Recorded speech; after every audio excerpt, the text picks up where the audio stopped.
What's going on, you guys? Welcome to the Cowboys Corner. The Dallas Cowboys, the Commanders, they just lost to the Texans, all right? We are in tank mode. Full tank mode, Eshawn. Mm-hmm. And Mike McCarthy, I heard last night that Mike McCarthy's house is up for sale. Yeah. Very interesting, Eshawn. Very interesting. Writings on the wall that Mike McCarthy's going to be gone. And Mike McCarthy knows it. Mike McCarthy knows it. And, you know, I just feel like, he should have been fired last year, especially if the Dallas Cowboys knew that they weren't going to do anything, Eshawn. And we got Brando, the best moderator in the game right there. Jerry Jones is in the building. I want me some glory hole. All right. There's Jerry Jones right there. Eshawn. Yeah. What do you make of Mike McCarthy's his house being up for sale? Well, I mean, I guess, is it a sign that he's no longer going to be here? To be honest, I mean, I guess it is and it isn't at the same time, in a respect that I just don't understand what, like, if you were to get rid of him next season, I don't really understand, like, what would have been so drastically different this year than it was last year, with the exception of how bad we are, of course. But, like, just in terms of him coaching, he's coaching the same. At least I don't see any difference in terms of the coaching aspect. Maybe you might have a different perspective on that, but that's just from what I see. No, when you rinse and repeat offenses, man, we've been running the same offense in Scott Linehan because of Dak Prescott, right? Yeah, right. Some things changed when we fired Kellen Moore or let Kellen Moore go or whatever happened with Kellen Moore. Some things changed, right? Yeah. But I feel like if you get rid of Kellen Moore, you have to completely overhaul the offense. And I'm not talking about we're losing now. I'm talking about the offense with Dak, the offense with Trey, the offense with Cooper Rush, because it doesn't matter who's in there. The offense just stinks, Eshawn. Yeah. And Mike McCarthy is a big product to that. Oh, for sure.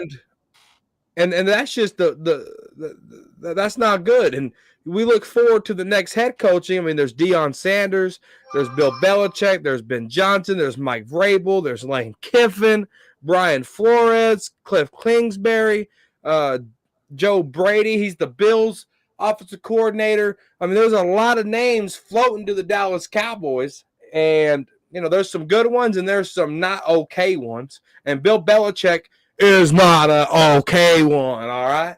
And I just feel like, whoever the next head coach is, hey, Fifth Quarter Cowboys, what's up, man? Welcome to the Talking Crazy on the Corner of Crazy and Cowboys. Yes, sir. What it do? Hey, you want to tell the viewers what happened about 30 minutes ago? I ate dinner. And? That's all I did. That's all you did? Yep. What happened 30 minutes ago? I ate my dinner. And? Guys, I whooped his ass in Madden, all right? I knew that's where you were. I just not saying nothing, man. It was a good game. Let's just say this. The Cowboys finally beat the 49ers. Let's just say that. Yeah. We're going to leave it at that? Yeah. Dude, man. Go. What do you think about those coaching candidates I just mentioned there, Eshawn? Well, I mean, it would depend. See, and again, for me, it all comes down to whether or not Jerry would be willing to get rid of McCarthy. Because if you were to get rid of him, I would have thought, like, to your point, last year we would have got rid of him, right? So for me, it's like the fact that they didn't. And I just think it's like he is comfortable with McCarthy. And so I think from that standpoint, I wouldn't be surprised if he comes back next season. But as for if we were to go in a different direction come next season, hopefully, and if that were to come into fruition, of the names you mentioned, I would probably lean towards Vrabel. Only from a standpoint. I mean, I don't follow those. I mean, other than Belichick, I don't really follow those other coaches much, to be honest. So I just don't see Belichick wanting to come to the Cowboys. So I know Fifth wants him here, but I mean, until I see it, I would have to see it to believe it, sort of a thing. Even with Vrabel, but more so with Belichick. So I would say, of those choices, I would say Vrabel would be, I think, the one person who I can look at for me, but that's just me. No, 100%. 100%. Fifth quarter, Cowboys. Let me give you these names here real quick and see what you think. You ready? Yeah. Deion Sanders, Bill Belichick, Ben Johnson, Mike Vrabel, Lane Kiffin. He's the Ole Miss head coach. Brian Flores, Cliff Kingsbury, Joe Brady. He's the Bills offensive coordinator. He's 35 years young. That offensive coordinator over there. What do you think about those potential candidates there? You don't want Lincoln Riley. You don't want you don't want the Ole Miss coach. You don't want Lincoln Riley. You don't need those guys. Cause why? They all come from Big 10, Pac-12 type of shit. All they do is score a lot of defenses. You don't want neither one of them, and they get their ass kicked in the SEC really bad when they play so good in the NFL because the Pac-10, Big 12, however they switch it around, they don't play defense. That's why the score be like 50 to like. They high scoring team. They don't play. That's why you can go to those divisions and get drafted easy. That's why Jalen Hurts went over there and looked great. You know, that's just how it go over there. You know, you can easily get drafted over there. It's hard to get drafted out of SEC because it's tough for football. So I would X those two out early. I'm just sticking with Belichick, man. It just makes sense. Right. We got a sports junkie in the house. He had fifth quarter on his platform yesterday, and they had a big old Dak Prescott debate over there. I went back and I watched the show, man. I went back and watched the show too. It was super funny. I gotta tell you, man. Yeah, he got out of there. He got out of there alive, man. Hey, I just it was funny to me because I was thinking like the last week when I was on y'all chat, how I was getting grinded up in the chat. I was like, oh yeah, you see how I feel now, you know what I'm saying? When I come over here, it's not personal, it's just, you know how it be, you know what I mean? People be grinding you up in the chat. So I was like, yeah, they killing him in the chat. I was looking at it, I was like, yeah, they killing him in the chat, you know what I'm saying? So it's all fun and games, bro. But I was serious about the little debate thing, you know what I'm saying? I'm serious about that though, but my guys wasn't available to do it today, so we gotta reschedule that. It could be 3 versus 1. Oh, that's how y'all want to do it. That's how you did fifth quarter yesterday. Hey, I didn't set him up though, man. It was me versus like 50 yesterday. Hey, you know how it be, man. And then I was watching y'all last night, but I was able to comment, but I was at work. I had to drive. I was at work, so yeah, I mean, I couldn't really. And then I was in the fifth. I was in the background for like 30 minutes. You didn't see me? I was on my phone. So maybe I don't know nobody. These guys be texting me like, "Hey, dude, I'm in the background. I don't know be seeing nobody, bro." Oh yeah, I was happens all the time. I wish I would have knew. Yeah, I was on my phone. But anyway, we can set that up though, bro. But what you was talking about as far as the coaches, bro. I told Fifth this yesterday. I think Jerry gonna re-sign Mike, man, and I think he gonna blame it on the injuries. I think so. You know what I'm saying?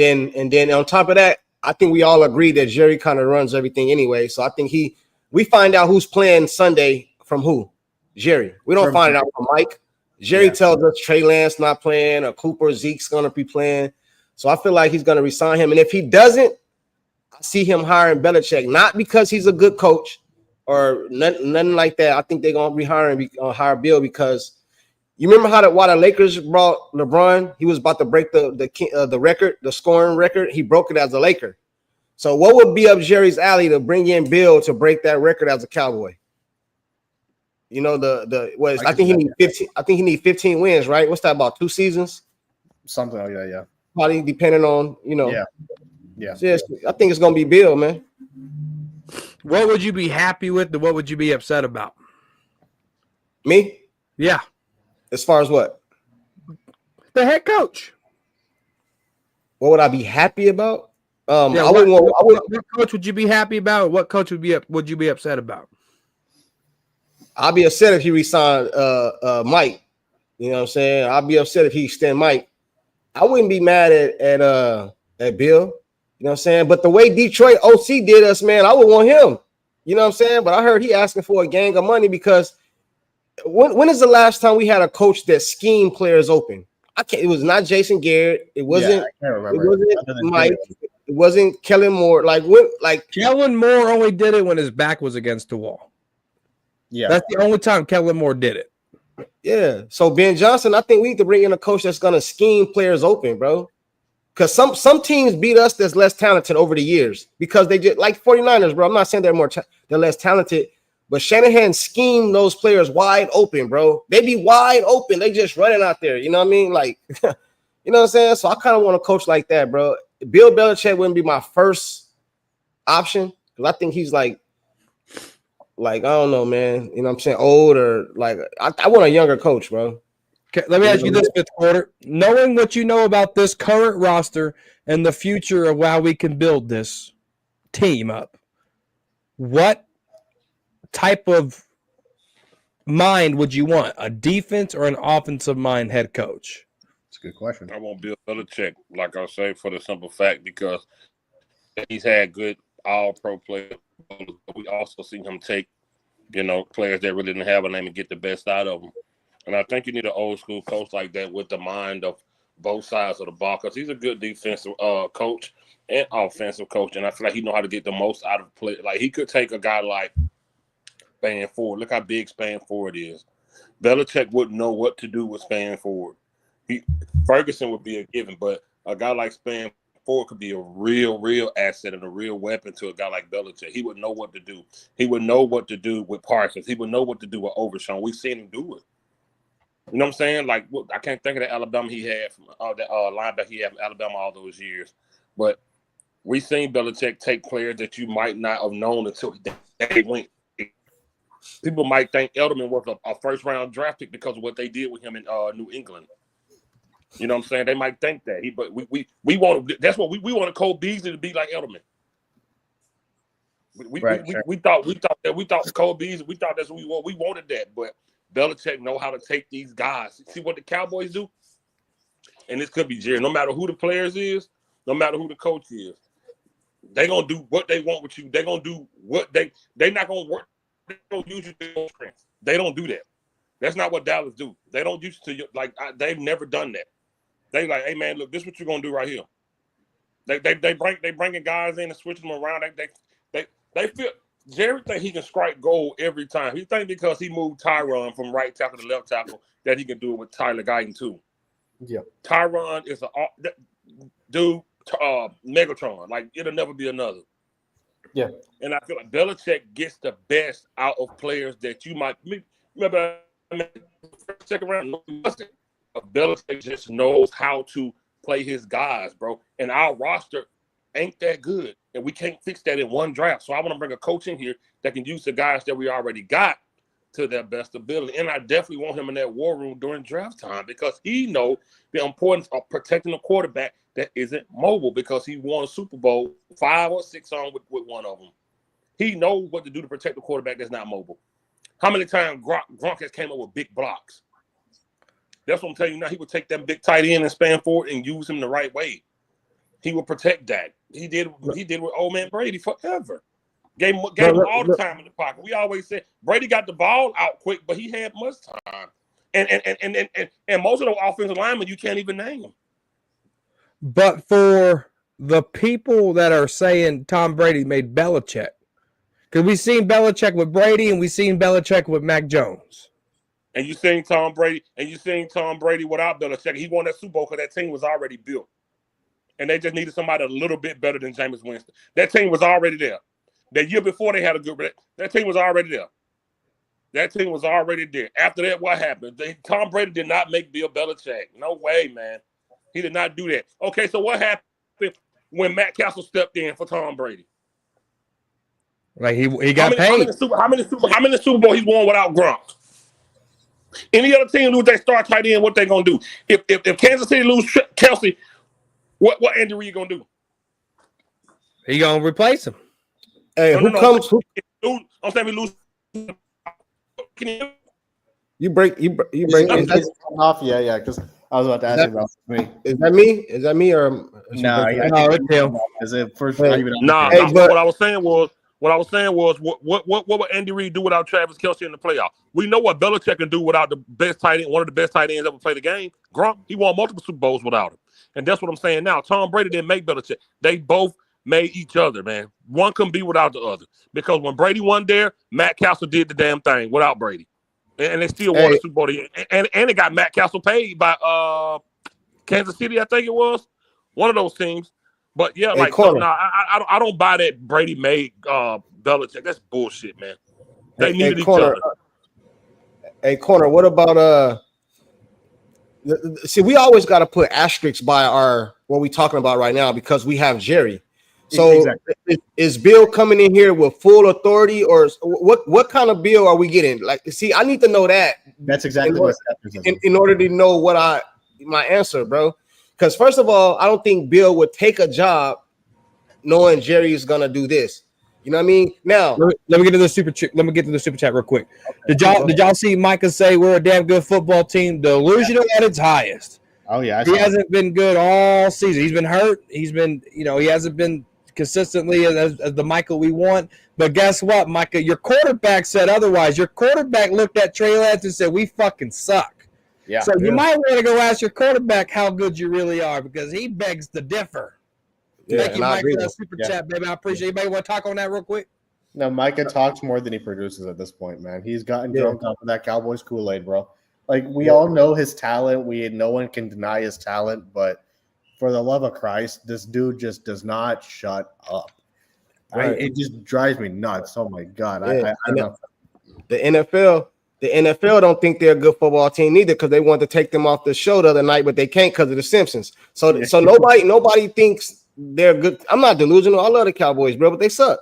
Yeah, you know what I'm saying? They suck, bro. You know what I'm saying? And it's not just injuries. Like when we're injured, yeah, we are injured, but that's part of the game, man. You gotta at least do some winning. Pittsburgh over there, they be winning when they only be having quarterbacks throughout the years, man. I don't think they have a losing record in I don't know how long, bro. You know what I'm saying? So we sorry, bro. We sorry, man, all the way, man. That situation there is like when they say, if you ain't ever argue with your homeboys, y'all ain't real homeboys. Yeah. Because that right there is when you get your ass whooped and your homeboy be like, the only reason you lost the fight because you kind of slipped. Yeah. No, man, stop lying to him. Yeah. Don't lie to him. Stop saying them the worst this is a good football team. We not, bro. Y'all stink every week. We're horrible. We're horrible. Hey, Fifth. Hey, the worst ass whooping, bro, when I was growing up, the worst ass whooping I ever got is the ones I knew I had coming, bro. You know what I'm saying? The ones that when you get home, it's on. Like, like, soon as I get it's on. That's how I feel about the Dallas Cowboys. We waiting to get our ass whooped tomorrow, bro. Like, I be waiting. Yeah. It's just them the worst whoopings, bro. Before we can say, oh, they might beat us, but we have a good game. Like tomorrow, bro, I don't see us winning, bro. If we win, whatever, but I don't see it. Last week, I didn't see us winning. This is the worst ass whoopings, bro. And one more thing, bro. This is the worst team I've ever been a part of, bro. To me, I don't mean talent-wise, roster-wise. I mean, like, the play on the field is the worst I've ever seen. Worse than the 1-15s. Worse. This is the worst team I've seen, bro. Yeah. And I'm not speaking for you here, but is it because they don't show any heart out there?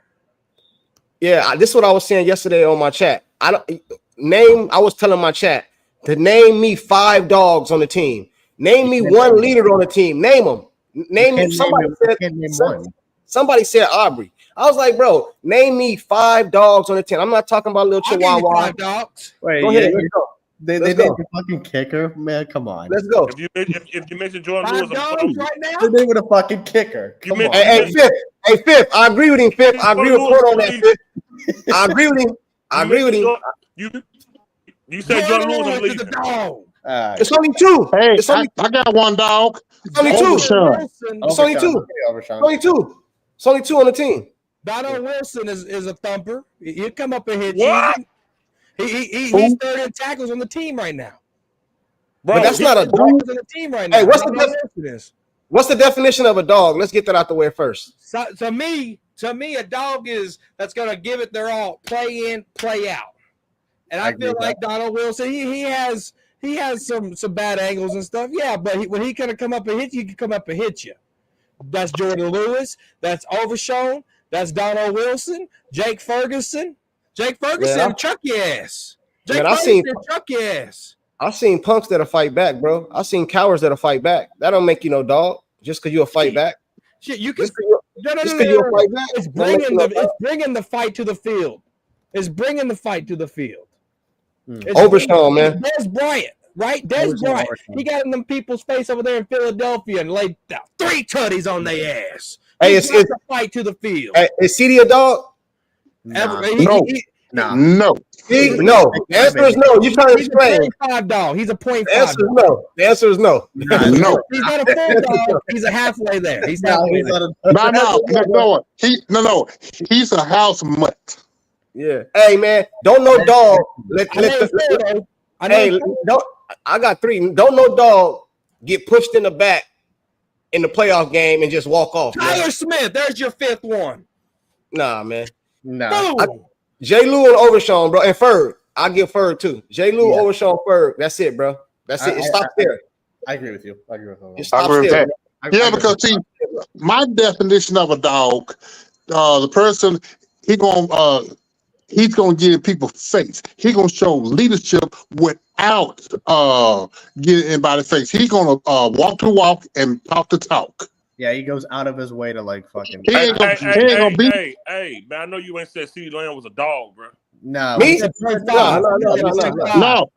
said CeeDee Lamb is a house mutt. I said 0.5. I said 0.5. He's ain't no point nothing. No, there's no 0.5. Come on, man. No 0.5. Hey, corner.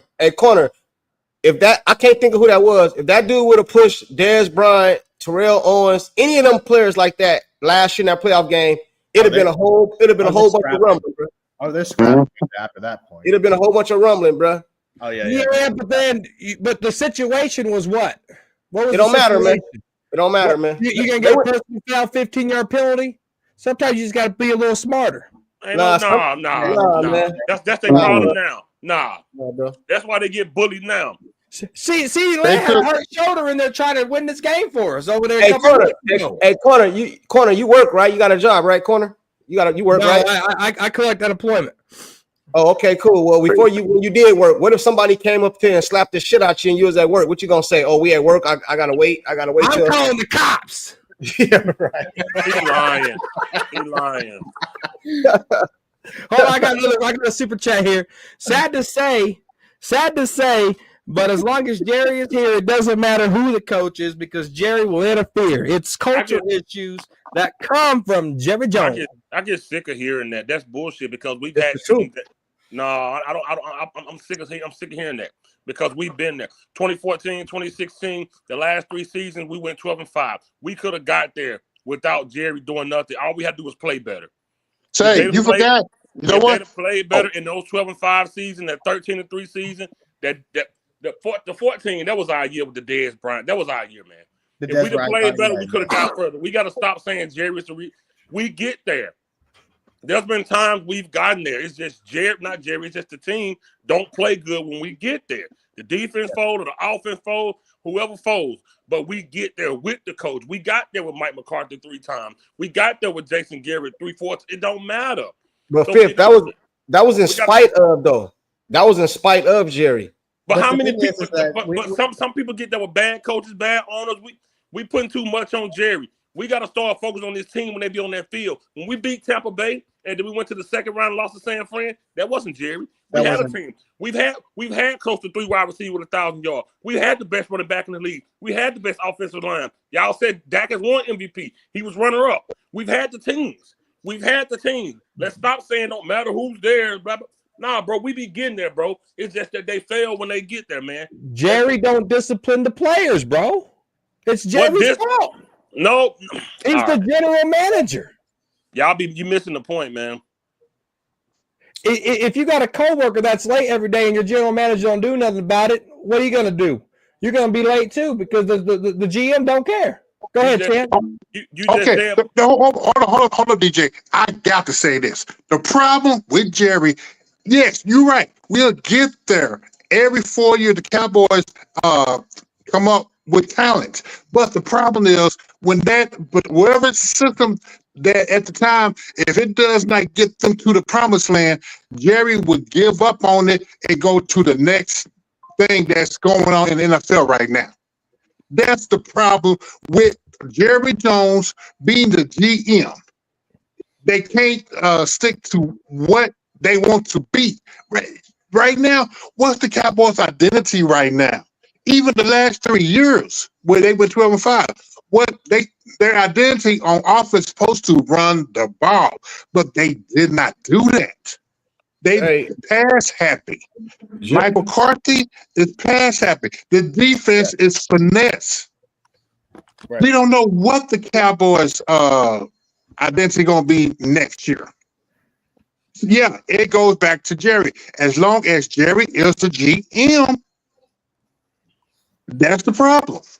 I don't think Jerry Jones being the GM is the problem. I think Jerry Jones being the GM and the owner is the problem. Yes. See what happens is when, like, say Jerry off season, the owner Jerry Jones is out here doing his thing, but at the same time the GM is with him, so they're the same person.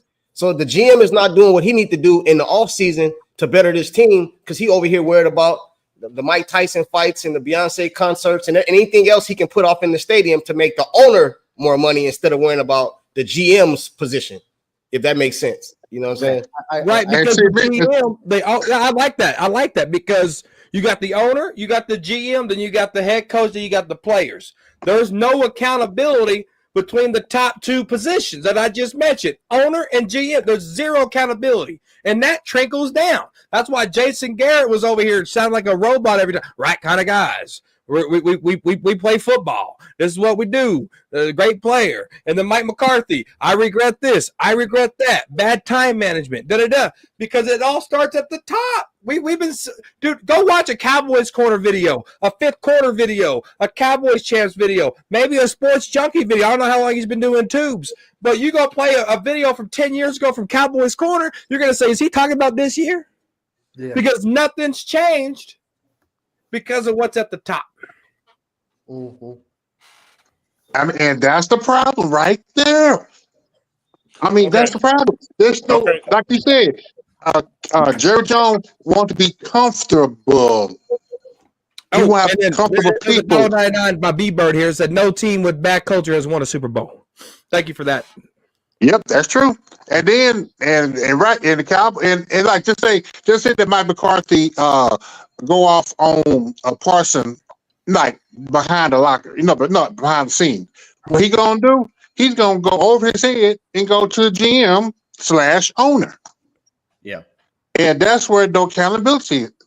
Right, because they're neutered. The coaches are neutered. They can't say nothing to.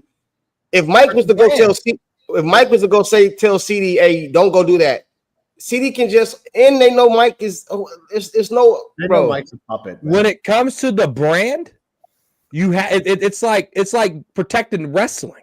When it comes to the star, what happened with Jerry said we're all gonna hold hands, we're all gonna go kneel. Dom Perry Post, I'm gonna go do this on my own. Got cut that week. Yeah. Took Jerry by surprise, cut his ass because it didn't represent the star the right way.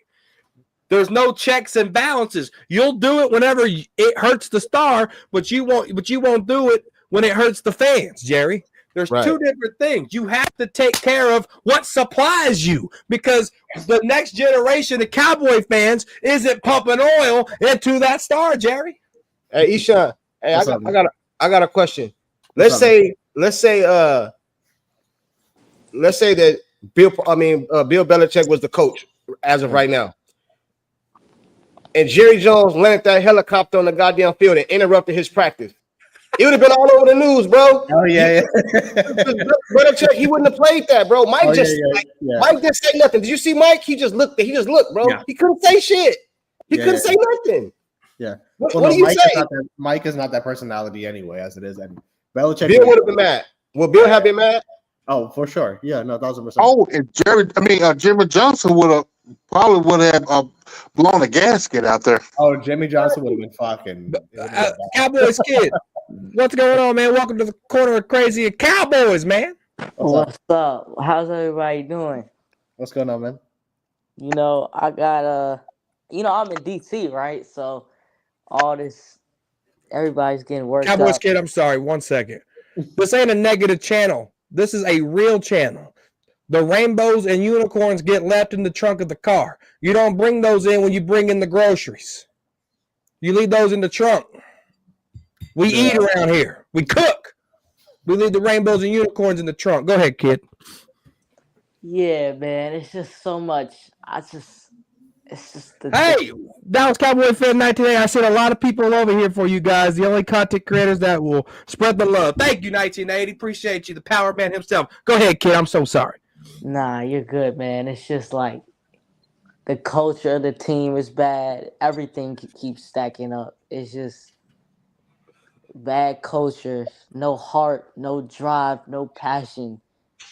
It's just bad, bro. It's not looking too good, man. It's really not. Yeah. Fifth quarter. I know you got some rebuttals for us. Yeah, I know. He was waiting. Y'all give Jerry too much credit for being the reason this team ain't won shit in the past. He got a part in it, but what did Jerry have to do with Dak throwing almost 40 TDs last year? Your running back and your receivers over 1,000 yards, and we didn't get that. Was that Jerry? No, I understand. You had to hold up. I was quiet. I was quiet for y'all. I didn't say nothing. You had the number 2 wide receiver in the league. Your running back rushed over 1,000 yards. Your quarterback almost bust 40 of them things. Only 9 INTs. MVP runner-up. Was that not a good assembled team? Hell no. They stunk it. What did Jerry do then? What I'm trying to y'all saying we lose because of him. And Corner, you said before the season started, you said Mike McCarthy has done something with Dak that Jason Garrett didn't do. It's true. You also said he took them 12-5, 3 years straight. 36 wins. Yeah. Why wasn't we saying this then? Because Mike McCarthy was a pond. You wasn't saying that. This is what I said. Mike McCarthy was supposed to come in here, get the Garrett guys, get those guys out of here. Mike McCarthy's roster turnover is ridiculous. Big roster turnover, right? Then you get those 12-5 seasons, you kick Mike out, you bring in a younger coach, and you slingshot off what Mike did. The Broncos did it with an old-ass Peyton Manning. They got John Fox out of there, brought in Kubiak, and won a Super Bowl. John Fox cleaned up the Broncos. Kubiak won the Super Bowl. That's Mike McCarthy was supposed to be John Fox, and the next coach from last year was supposed to be Garrett Kubiak. How long have you felt like this? Fifth. The reason we're saying Jerry Jones is because he's the owner and the GM. The GM last year seen us get our ass whipped in the run game all year long. The GM didn't do nothing. So that's why we're saying Jerry, he's the same person. Everybody seen us get our ass whipped in the run game last year. Everybody. The GM seen it. The GM, Jerry Jones, seen that. He didn't do nothing, bro. He didn't do nothing. Corner, how long did you feel like that about Mike McCarthy? Oh, I've been saying that. I'm not blaming Mike McCarthy. I'm not blaming it. I'm not blaming it. I'm asking Corner what he just said. My bad. He's supposed to have been so and so. How long have you felt like this? For a while. I can't tell you the exact date. Before the season? No, this was about 2 years ago. No. So why the fuck before the season? After the season. So why the fuck before the season did you say keep Dak and McCarthy together if you felt like that? Because I bought the Browns hype. Man, please. But no. You just said you felt like that for 2 years. So why this year? No, it was after last year. No. So why this year before the season started? Things changed between 2 years ago. Dak Prescott was still on his last deal. That's What right. happened? Dak got signed. So obviously you have to change a little bit of something because something's changed, right? So we're stuck with shit stain Prescott, right? So Mike McCarthy has been the best thing for shit stain. That's why I wanted it. Then I seen them knuckleheads go out there against the Saints, and I said, fuck what I'm talking about. That said you felt like that before the season, though.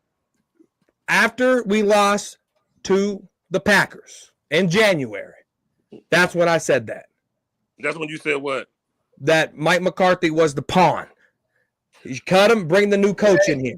Hey, I've been saying that on the first report, talking crazy. I've been saying that on Cowboy Up podcast. I've been saying that on the Cowboy Huddle podcast. I've been saying that on Freaky Friday. I got many shows. Hey, Fifth. Freaky Friday. Hey, Fifth. I got you right. Hey, Fifth. What's the person's name that's responsible for Derrick Henry not being a Cowboy? I just want to know his name. The owner. What's his name though? What's his name? My ball sack. Y'all know his fucking name. That's my point. That's my point. You going way left right now. No, because I said Jerry Jones.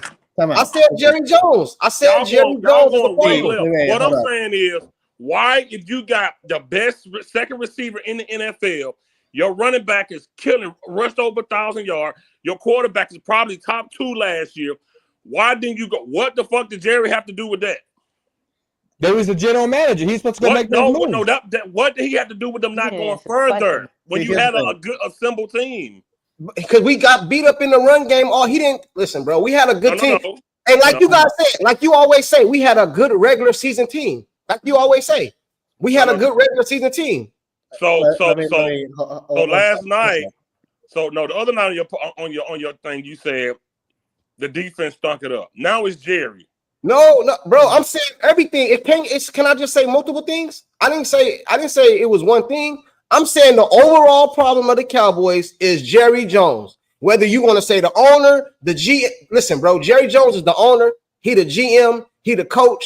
He the event planner. He the whatever goes on in the Cowboys is Jerry Jones, man. You know what I'm saying? It's Jerry Jones. When that team get on that field and Jerry is sitting up high, they got to put on and play, and they don't. So Jerry's responsible for the overall issue for 30 years. I don't think any of us can deny that, nor should we, because that's fact.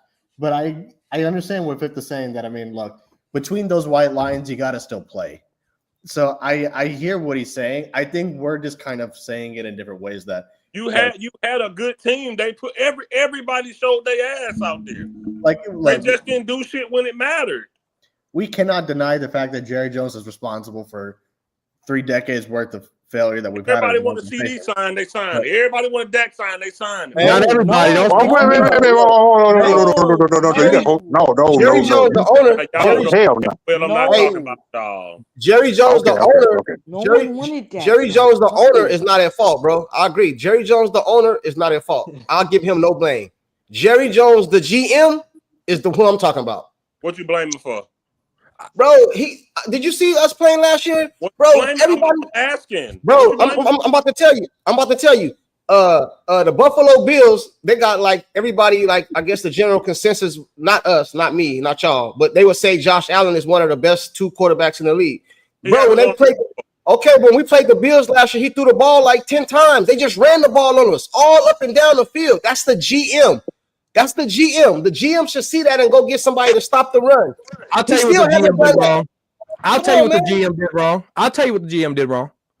Shit. I'll tell you, 5th quarter. I need your ears. Mike McCarthy, low key, all right, should have been fired when he stood at the podium and his first 12-5 season said, I didn't have my team ready. I ain't gonna lie. Jerry should have fired him then. Then the next year following that, Jerry should have fired Mike McCarthy when Zeke was the last play of that game was Zeke as a center. Jerry should have fired Mike. He fired Kellen Moore. The 3rd time last year when you got beat by the youngest team in the National Football League. There's many times where Jerry should have pulled the trigger and fired Mike, but he didn't. Hindsight's 2020 when you look at it that way. Yeah, and Jerry Jones, the owner, should have fired Jerry Jones, the GM, a long time ago. Jerry Jones get personal relationship with guys and then become personal and not business. Jason Garrett should have been fired year 2. what he do? He made it like 8 years. You know what I'm saying? Or what is it? 8, 9 years? Yeah. You know what I'm saying? So come on, man. You know what I'm saying? I agree though. You get on the field, you gotta play with what's given to you, bro. You know what I'm saying? You know what I mean? But at the same time, bro, I still, the culture of this team is messed up, bro. The culture of this team is messed up, man.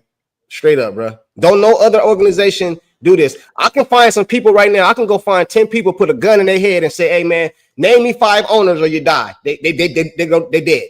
They're dead. All they gonna say is Jerry Jones, bro, or the Rooneys or the Kraft, maybe. That's it. Why is that? Because he all on the public, man. He everywhere. He everywhere. Hey, can y'all name 5 owners? Fucking let's go. Exactly. Yeah. Exactly. The fucking Rooney guys. That's my point, man. Yeah, I know. That's my point, again, bro. So again, okay, we talk about defense, right? What after last year when we stunk it up, who did they go get for y'all? Matter of fact, what 2 dogs they drafted for y'all? Micah Parsons. Oh, did they not get y'all 2 good defensive players? Was those not good move? Corner, don't you like the defensive end? You bragged about him. Oh, Marshawn Neely? Hell yeah, I like Marshawn. I need him back on the field. 2.0. You say he D-Law 2.0. Oh yeah, let him get his feet underneath him. Did we? I'm confused. I'm asking y'all, in that Green Bay game when everybody looked like shit, what did the owner have to do with that one? Last year they went 12-5. Year before that they went 12-5. You had good receivers, you had a good quarterback, you had good running backs, and you had a decent the defense that was tearing shit up. They went when they get out there and they getting their ass kicked, that's them. That's on them. You naming one day, I'm naming years. You naming one specific day, I'm naming a whole bunch of years. You said Kansas City won the Super Bowl last year. I said the defense kept yeah.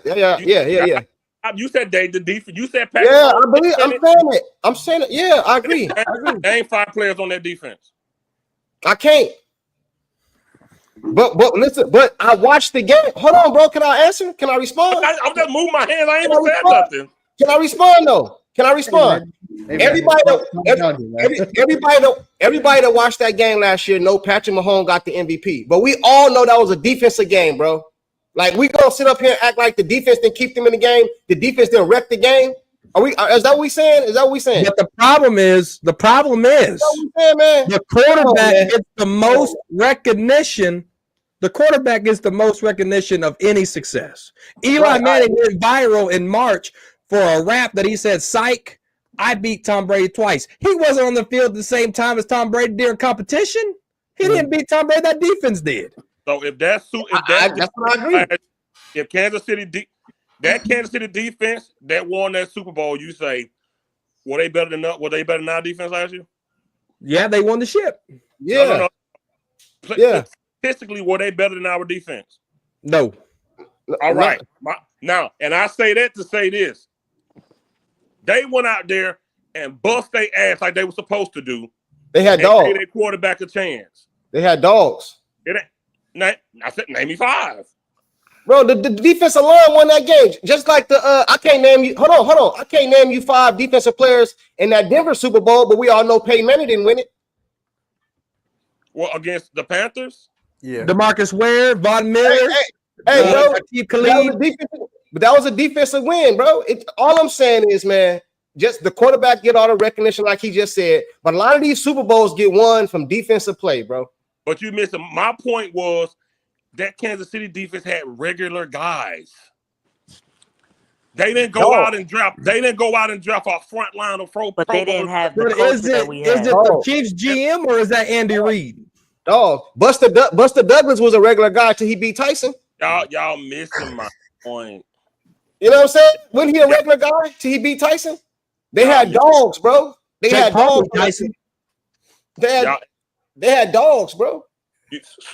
My point is, that's my point exactly. They went out there and did what they supposed to do. Our defense just didn't. That's all it was. Our defense has safeties playing linebacker, man. That's the GM. Is that not the GM?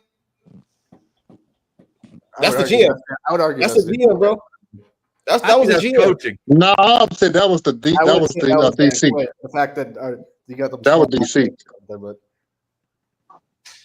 Y'all know them boys went out there and stunk it up, man. Y'all, no, they for sure did. I'm not putting that on Jerry. I give Jerry hell, but I'm not putting that on him. I'm not putting that game on Jerry.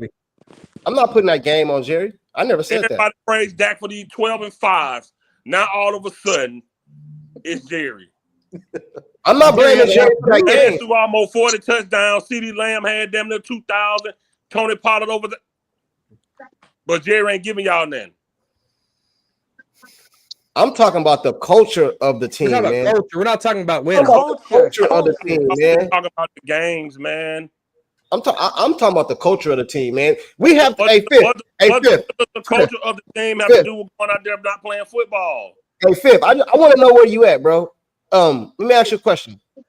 So, are you saying that the our GM owner is normal, bro? Is that what you're saying? This is normal. What he does is normal activity. I don't even understand that question. Like, I don't know how to reword it, bro. I don't know how to. Everything like no. I get your question. It's that's not what he was. I know what you were asking. What if Jerry did all this that he's doing now? We still won a Super Bowl. Y'all won't even mention his name. Sure wouldn't, but we not. We're not winning the Super Bowl. I wouldn't have mentioned nothing about. I wouldn't have mentioned nothing about CeeDee being at the club the other night. They didn't get their ass whooped. If they would have won the other night in Houston and then went to the club, I probably wouldn't have said nothing. But they lost. Not only did they lose, they got their ass whooped, bro. You know what that is? Y'all got the same mentality the owner you talking about got. The tolerance is as high or as good as the player is. As long as you're a good player, you get away with more shit. If Jerry was a drunk and winning Super Bowls, y'all wouldn't say nothing. CeeDee Lamb, them are superstars. They do stupid shit, so Jerry don't say nothing. Y'all got that's the same damn mentality he got. Jim Irsay is a cokehead, and no one talks about that. I don't know who that is. That's the owners of the Colts. The Colts, yeah. Allegedly. He's a billionaire. What you gonna say? Alleged. So we can't talk about owners then who are billionaires? We can't talk about billionaires? I didn't say you couldn't. I got videos about Jerry. You know this. Right. Hey, Michael Irvin and Lawrence Taylor used to play with their nose back in the day. Didn't nobody say nothing because they was elite on the field. Didn't nobody say nothing elite on the field. The talent. Long as the talent is here, the tolerance is here. But if you suck, you gone. What you gonna say to Michael Irvin, one of the best receivers in the league? That's why he's not saying that to CD them, bro. But see, you can't compare CD to Michael Irvin. I'm not comparing. I'm comparing the talent. You can't even compare the talent. You can't even compare the talent to Michael Irvin. That's not what he's saying, man. He's saying CD is talented. Jerry doesn't say nothing to him. Saying the tolerance is as high as the talent is. As long as you good, CD is the best offensive player. He has no repercussions. That can go slap a girl tomorrow and won't lose his job. He won't. Which one is not saying? He would, because we can void his contract. Hey, which one is not saying? Which one is not saying nothing? Jerry the owner or Jerry the GM? See, that's where I keep coming back to. They're the same person. Wait a minute. Jerry got 3 titles: owner, president, and GM, and coach. Can we all just agree that everyone is fucking blame for the sorry ass team? The fucking players. I think the players are ass. The owner is horrible. The GM is horrible. The players are awful. With that Green Bay game, they could have went out there and won that game. Your quarterback threw picks and the defense stunk. With Pro Bowlers, they stunk. Yeah, everyone's at fault for this game. Dude, one of Jerry, I said this last night, and we're going to switch topics here. I'm about to stir the pot on this one. Sports Junkie. Yo. 3 biggest mistakes Jerry Jones's GM career. You ready? Yeah. Hiring Jimmy Johnson, keeping Jason Garrett for 10 years, and the third one, extending Dak Prescott hours before week 1 this year. Those are his 3 biggest mistakes. I ain't even talking. Roy Williams' trade don't even fall what he just fucked up for this salary cap and signing Dak Prescott hours before week 1. This is going to go down as the 3rd biggest fuck up in Jerry Jones's career. Is that a question you asking me? That's a statement. Rebut. Yeah, I would say that. I'll say Jimmy Johnson. That was crazy. I think that's the biggest right there, Jimmy Johnson. You know what I'm saying? Signing Dak at the trade, yeah, I think that was crazy too, because he could have signed him a long time ago and saved a whole bunch of money. You know Or what he I'm saying? could have not signed him. Or not signed him. Either one, or not sign him. You know what I'm saying? But if you were gonna sign him, it's better to do it earlier. If you're not gonna sign him, don't sign him. I agree You know with what I mean? Like, why wait? Because I seen an interview, bro. I seen an interview. Do you guys remember that interview that Stephen A. Smith did with Jerry Jones? Yeah, I was gonna bring. Stephen A. Smith came on his show later, bro, and said Jerry Jones told me he signed Dak a long time ago. It's just that they waited to that day to announce it, bro. That's fake news. That's fake news. You know how I know that's fake news? I'm only going what he said. He lied. You know why? You know how we know he lied? Go look at Dak Prescott's press conference interview a week before he got signed. Dak was sad. His shoulders was slumped. His lip was all puffy, and he said, "If the sides ain't talking, that tells a lot." All right, cool. Let's say he's signing that. Let's say he's signing that day. I'm not. My thing is not how long before the season started. My thing is they knew before the season started, whether it was a day, 2 days, whatever. They knew. They waited up until the last month. Hey, bro, last year I forgot what it was. You guys can help me out. Last year in the Super Bowl, Dallas dropped some news right before the Super Bowl game. I forgot what it was. He wait until always to something big, bro. You could have signed him a long time ago when what's his name, Carson Wentz and Jared Goff was getting their contracts back in the day. He waited then too, right? You could have done a lot of these things. He could have done way long time ago, bro. And then you wouldn't be coming on TV talking about you ain't got no money. You know what I'm saying? You knew you was gonna sign CD Lamb. Why you having waiting and stuff all in the offseason? It just the stuff he does, bro. He said he knew he was gonna sign him. It's literally just to keep the Cowboys in the news. No, I'm saying he said he knew he was gonna sign CD Lamb. I'm like, well, why the fuck would you wait then? That's what I'm saying, bro. That's my point. You know what I mean? That's my point. You know, the reason why he waited was because they didn't do anything, so they had to get the Cowboys excited before football. Because they didn't do anything. The morale with Cowboy fans were low. And hold on real quick, let's get some station identification. You guys are listening to Talking Crazy on the corner of Cowboy Crazy on the corner of Crazy and Cowboys, all right? We got Eshawn, Sports Junkie, Cowboys Kid, Fifth Quarter Cowboys, and Cowboys Champs in here, guys. If you guys can click like for me, just 5 people, click like, share it with a friend. That helps the stream tremendously. Go ahead, guys. No, he knew what he was doing when he released Dak's contract the day of the game. It was just to keep the fans to get the fans. It's because they keep the Cowboys in the news and shit. There's a reason. I've said this for the longest time. He signed Dak this go round not because of football. He knows Dak sells jerseys the most, and the gangbanger fans love Dak. So that's the only reason they signed Dak this time. You cannot convince me it's anything to do with football. Same thing with CD, man. You make these players wait and wait and wait. It's nothing. You can't argue it logically. It's only about keeping them in the news. That's it. You know. So and remember now, they last preseason game, you had 80,000 people there. Yeah, you see what? And that's another problem is the dumbass fans continue to spend money on this mediocrity. Yeah, but see, we can literally lose out the rest of the season. Go 0-16 next season. It will not mean shit because Jerry Jones will find a way to get people back in the seats. It's what that fucking guy does. So like, it will not, like at this rate, I can honestly see his great grandson owning the Cowboys, and I'm not even kidding. Like at this kind of a rate. Hey, so based off that, does he wait to the last minute to sign Micah, or he doesn't sign Micah? He's 1,000%. You trade Micah. I don't think Micah getting signed by the Cowboys. Oh, you okay. No, man, because you know what? Because the deal was, if they would have signed, if they didn't sign Dak, Micah would still have been here. But by them signing Dak, you can't afford all three. Hey, this is talking crazy on the quarter of the Cowboys, right? Yeah, man. On the corner of Crazy and Cowboys. You see the street sign right there?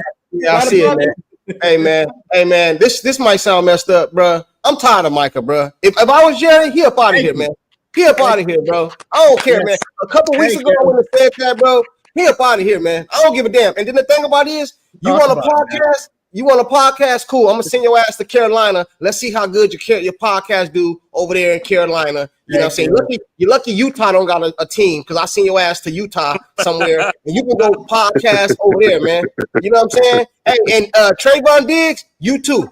Yeah. Matter of fact, Yes, matter of fact, yes, hell yeah. hey, Yeah. matter of fact, fifth. Matter of fact, if you take Micah, we might throw in Trayvon Diggs. We might throw him in. Throw in Trayvon Package Diggs. deal. Yeah. 7-11. Talk to him. Throw in deal, bro. Right If through come again. I'm the owner, bro, first day I walk in the locker room, everybody cuddle up. If you don't want to be here, if you want a podcast and go to the club, step to the right. We're gonna find you a new home. Because over here we about to change the culture of all this shit. You know what I'm saying? Mhm. You know what I mean? And if that's what you want to do, cool. I'd rather play with some scrubs, bro. You know what I'm saying? I'd rather play with some scrubs, bro. You know what I'm saying? Because, hey, man, I ain't going to go there. Well, matter of fact, I'll go there, man. I've been life, you know what I'm saying? I've been locked up a few times. Bro, the ones that go to war is not the ones with the big names, bro. Them the punks. It's the ones that's going to stand down here and grind with you, bro. When shit hit the fan, riot break out or something, the ones you think going to go to war is the ones tuck their tail and take off running, bro. And that's what Micah Parsons do, bro. He a name. He tuck his tail. Fifth was talking about what they did in the Green Bay game. Nothing. I didn't see Micah Parsons' name called no times, bro. One tackle the whole No fucking times, game. bro. And I seen other players wreck games. Why? I seen him wreck games by himself. Myles Garrett, I seen him wreck games by himself. Yes. Cleveland, you can send me Myles Garrett as old as he is, long as he been in the league. I'll send you Micah right now, straight across, bro. You can have him. Yep, you can have him. Come get him, bro. I'm tired of this dude, bro. I'm tired of him, man. The Lion had a symbol when he was just a little pup. I'm tired of this dude, bro. He was a little kitty cat. He ain't got no big loud roar. Let me ask Cowboys kid, you cool with trading Micah and Diggs? Oh man, I was at the Atlanta game. I was in Atlanta at the Atlanta game. Man, I was like, get Diggs off the field. Yeah. I be watching Diggs. Diggs look like he just woke up from a nap. I be like, wake up, bruh. And then you got Micah. I mean, he does have a podcast face, but I be like, bruh, why you always on the podcast, man? Get on the field. What are you doing, man? I get so tired of these players. Just get on the field, man. And you know, Diggs, I'm not a fan of Diggs. What y'all think about Devontae Turpin? Turpin, I make a joke about Turpin. I said Turpin vision worse than mine. If Turpin could see the field, he'll be a bad boy. He would be crazy good. He runs into tackles. He runs into his own people. He runs to the. That's the thing. If he could see the field, if Turpin had what was his name? Corner, not Whitehead, the one before him with the other dreads. Harris. Lucky Whitehead. Harris. No, before Whitehead. Harris. Dwayne Harris. If Turpin had Dwayne Harris vision, oh my God. Oh yeah. Oh sure. Man. Hey, Cowboys blog, champs, I want you to talk to this here. Cowboys blog said Jerry Jones gets a fourth for Micah. That front office is lost. Can they fumble the Micah Parsons trade? Can they fumble? Yeah, yes, they can fumble that because remember, no, what? We don't have to go that far. Remember what they did with Amari Cooper? Yeah, you could have got a second, third round for Amari Cooper. Yeah, but the Bills did. Hey, the Cowboys, a fifth rounder. Hey, but they did that. They did that for. I think he had a 20 million. They was trying to get rid of the money too. It wasn't just about the pick. It was the money too. They was trying to offload. But I think it was really about the juice. It was money. It was money. They was trying to get that Amari Cooper money up off of there. So it was still a bad deal, bro. But it wasn't just a trade. It was that money too. You know what I'm saying? So, and then he could have went back and got him for a little or nothing, man. Jerry, listen, bro. So let me ask you this, Junkie, because you're a Dak fan, right? Me? So what has Dak shown you? You talking to me? What has Dak shown you that Cooper, that Trayvon Diggs and Micah Parsons hasn't shown? Who's a Dak fan? Say it again. In the top corner, right there. Say it again. Right there, yup. Him. Say it again. I didn't hear you. Hey, repeat it. What has Dak shown you that Micah and Diggs hasn't shown you? Nothing. He ain't win nothing. I don't give you no credit for winning. He ain't win nothing. He ain't won a Super Bowl. Nothing. He ain't won nothing. Beefing with Pitts yesterday on your show. No, bro, but I live in reality. Let me get something straight here. First of all, bro, I'm a Cowboy fan. I'm a Cowboy fan. Dak is signed. I'm not gonna root against him. You know what I'm saying? So if Dak he had a good season last year, bro. I expected him to come into this season and kind of pick up from where he left off. I didn't expect this shit. I didn't expect the way he been playing this year. I cannot defend this year, bro. Only thing this year I can say good about Dak, we got the ball back with 2 minutes left in the game. He drove down and won the Steeler game. You know what I mean? I don't have too many high points this year for Dak, bro. I'm not going to sit here and be delusional, but I am a Dak fan. I agree. I admit that. But I'm not going to sit here and be delusional and say he played good this season, bro. You know what I mean? Like, so I feel like, this is no knock on you, all right? No, no, it's all good. We can all talk about. I feel like if we turn on a microphone, we turn on the camera, we turn on the lights, right? We represent the star. I feel like if we're going to talk about the Cowboys, we got to talk about it as a whole. Right. And Dak Prescott, Micah, Diggs, the guys on top of payroll hasn't shown me shit. So I think you forgot about Steele. The playing field has to be leveled, right? Right. It has to be leveled. So when I talk about these players, now I might have my favorites like Jordan Lewis and DeMarcus Lawrence and, Overshawn. And, I got my favorites. But when you're at the top of if you're on top of the payroll, there's expectations I need you to meet. And if we're going to hold Diggs and Parsons to a standard, we got to hold Dak to a higher standard because he's more on top of that payroll. Agreed. Right. But the thing about it is I live but he already signed, so I can't say that. I can't put him in the same. You can hold him to a higher standard, right? I do, yeah, I do. But he's already. I said get rid of Micah, and I said get rid of Trayvon Diggs because Trayvon Diggs got signed a couple years ago, right? And then Micah don't got a contract, so you can get rid of them. It'll be hard to offload Dak Prescott contract right now. So I'm going on the basis that he's been signed. You know what I'm saying? So he's signed, so that's out the way. Whether we like it or not, Jerry did it. It is what it is. You know what I'm saying? So now moving the rest of the team, we got to start somewhere. We got to put pieces around him now because he already signed him. Ain't no use of crying about it now. You know what I'm saying? It's over. Do you think Dak was worth $240 in the offseason, excluding this season?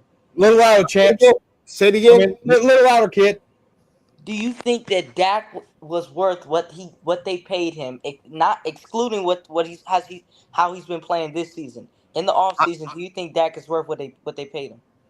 You asking me? Yes.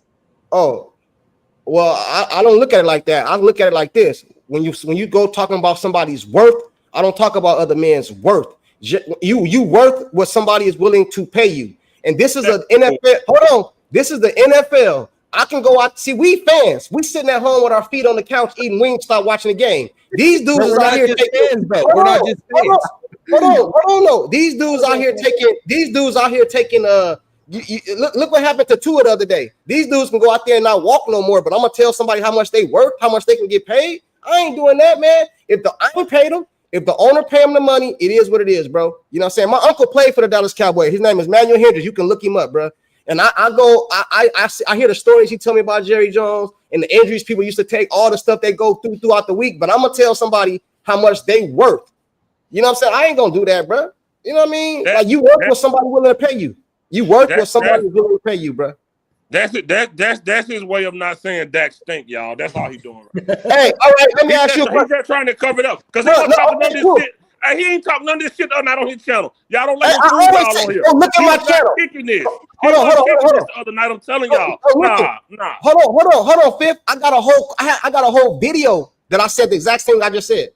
I got a whole video on my channel. You can go look at it. You know what I'm saying? If you go, hey, Cowboy Kid, let me ask you a question. Have you ever been? You just said you was at the Atlanta game the other day, right? I was. Did you go to the snack bar? I did.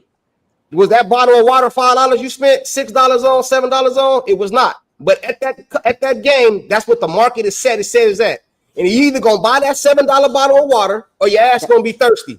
Because that's what the market is. That's what the market says. That's what the market says, man. I'd rather be thirsty. That's what the market says, man. The market, That's a badass example, bro. Why can't you just? That's a badass example because you know why. Hey, the market. Hey, look, bro. Look, when you go in the store. That's a bad example. When you go in the store and you see Deer Park water and cold water, you're going to grab that cold water because it tastes better. You're going to leave that cheap-ass Deer Park on the shelf. It's cheap for but we're not at the store. We're not at the store. You at the stadium. You go. My point was the market. I ain't want to. Y'all about to turn it up. My point was the market. from My B. point was, He we said, all know we all know that the market set. Joneses have done a terrible job putting players around their stars. The Joneses are the only front office that complains about their players' contracts. Yeah, that's very true. publicly, Jerry sit down and do it in front of the camera too. Jerry looked at Dak and said, "I overpaid for you on that first contract." Yeah, He did. So Jerry knew that he overpaid for Dak, but Jerry paid him, but knew that he wasn't worth it. See, he overpaid him, but he's not. Cowboy kid, I answer your question. That motherfucker, he too overpaid. He's way out. Jerry. I know it. Yeah. He's overpaid for what his job is. Right. For what he's supposed to do. Mm-hmm. His first contract, I give you that one. Jerry had no reason to get his man this, and he did it because he's lazy. That's why he did it, because he's lazy. He didn't want to gamble again. That's why he fucking did it. And the only thing I agree about this year is that you should have got him a running back if you knew already you was going to sign him.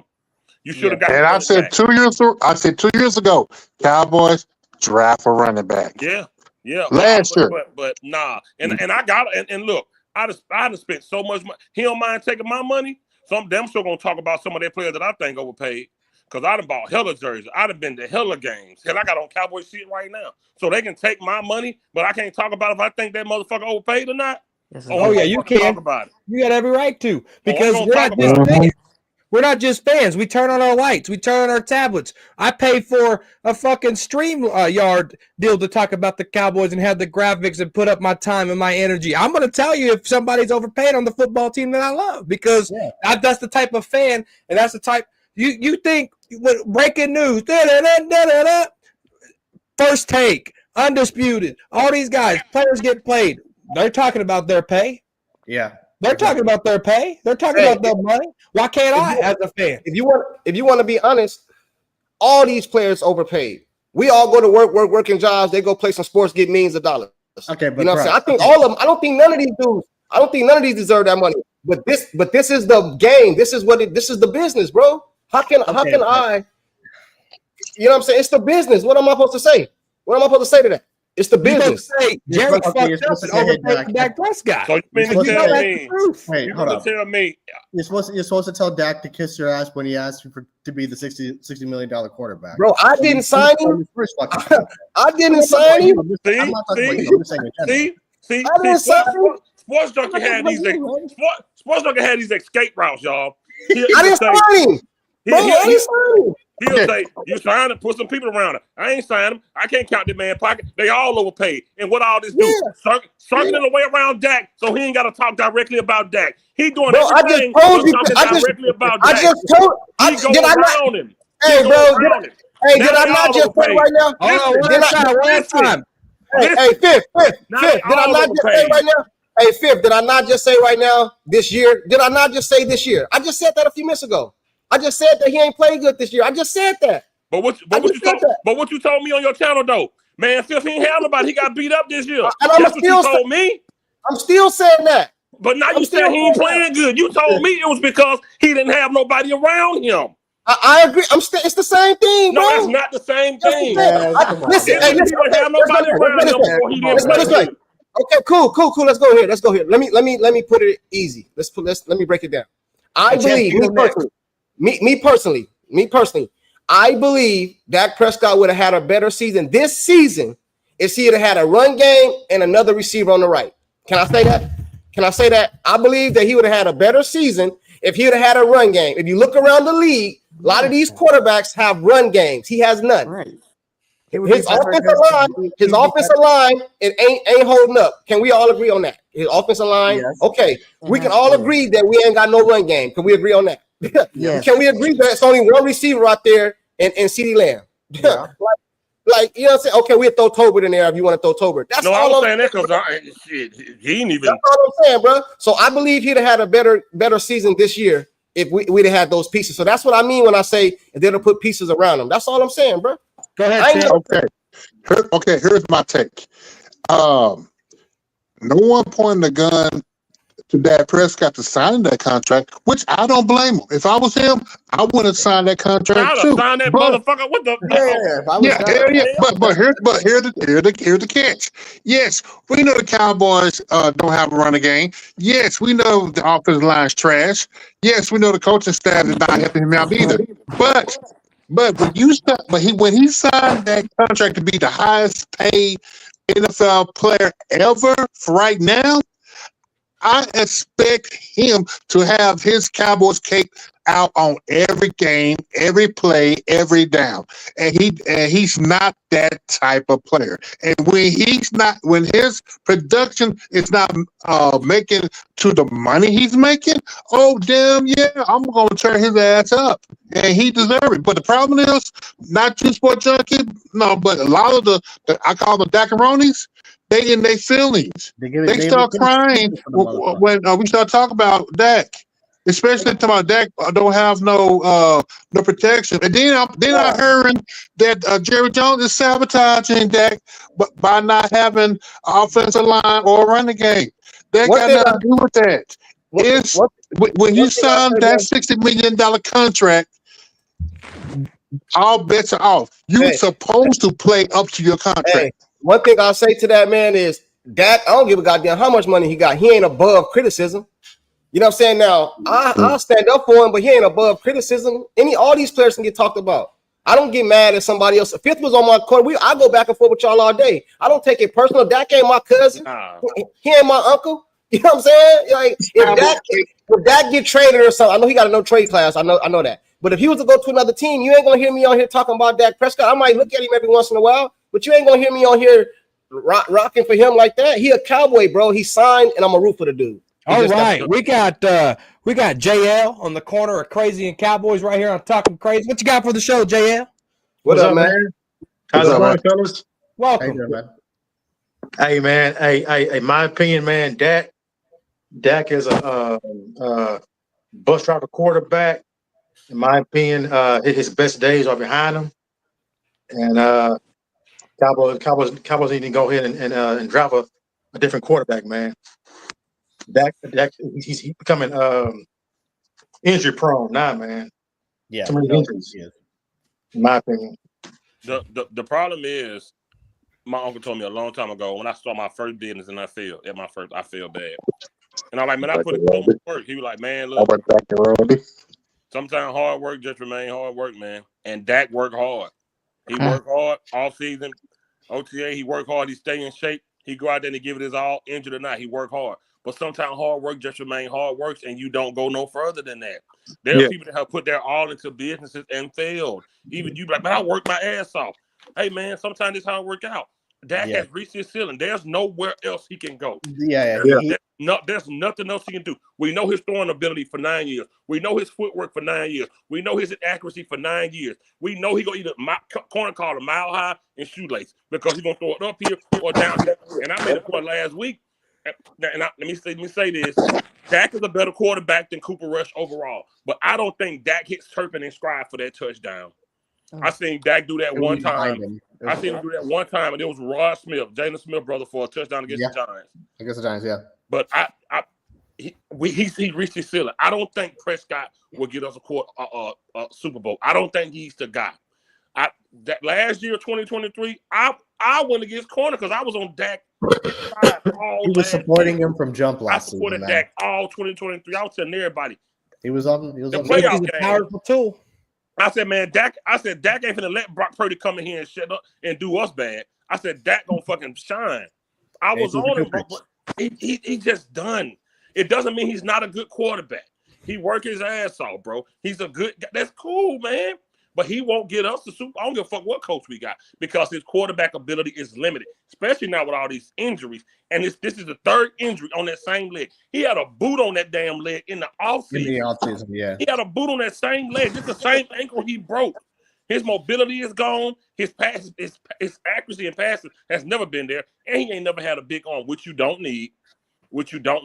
Dak days of being a bus driver and could have got us there is gone because he was a better bus driver 18 and 19. Now, I don't know. This year it just looked bad. That playoff game it looked bad. I don't know what happened. He's Hey, corner.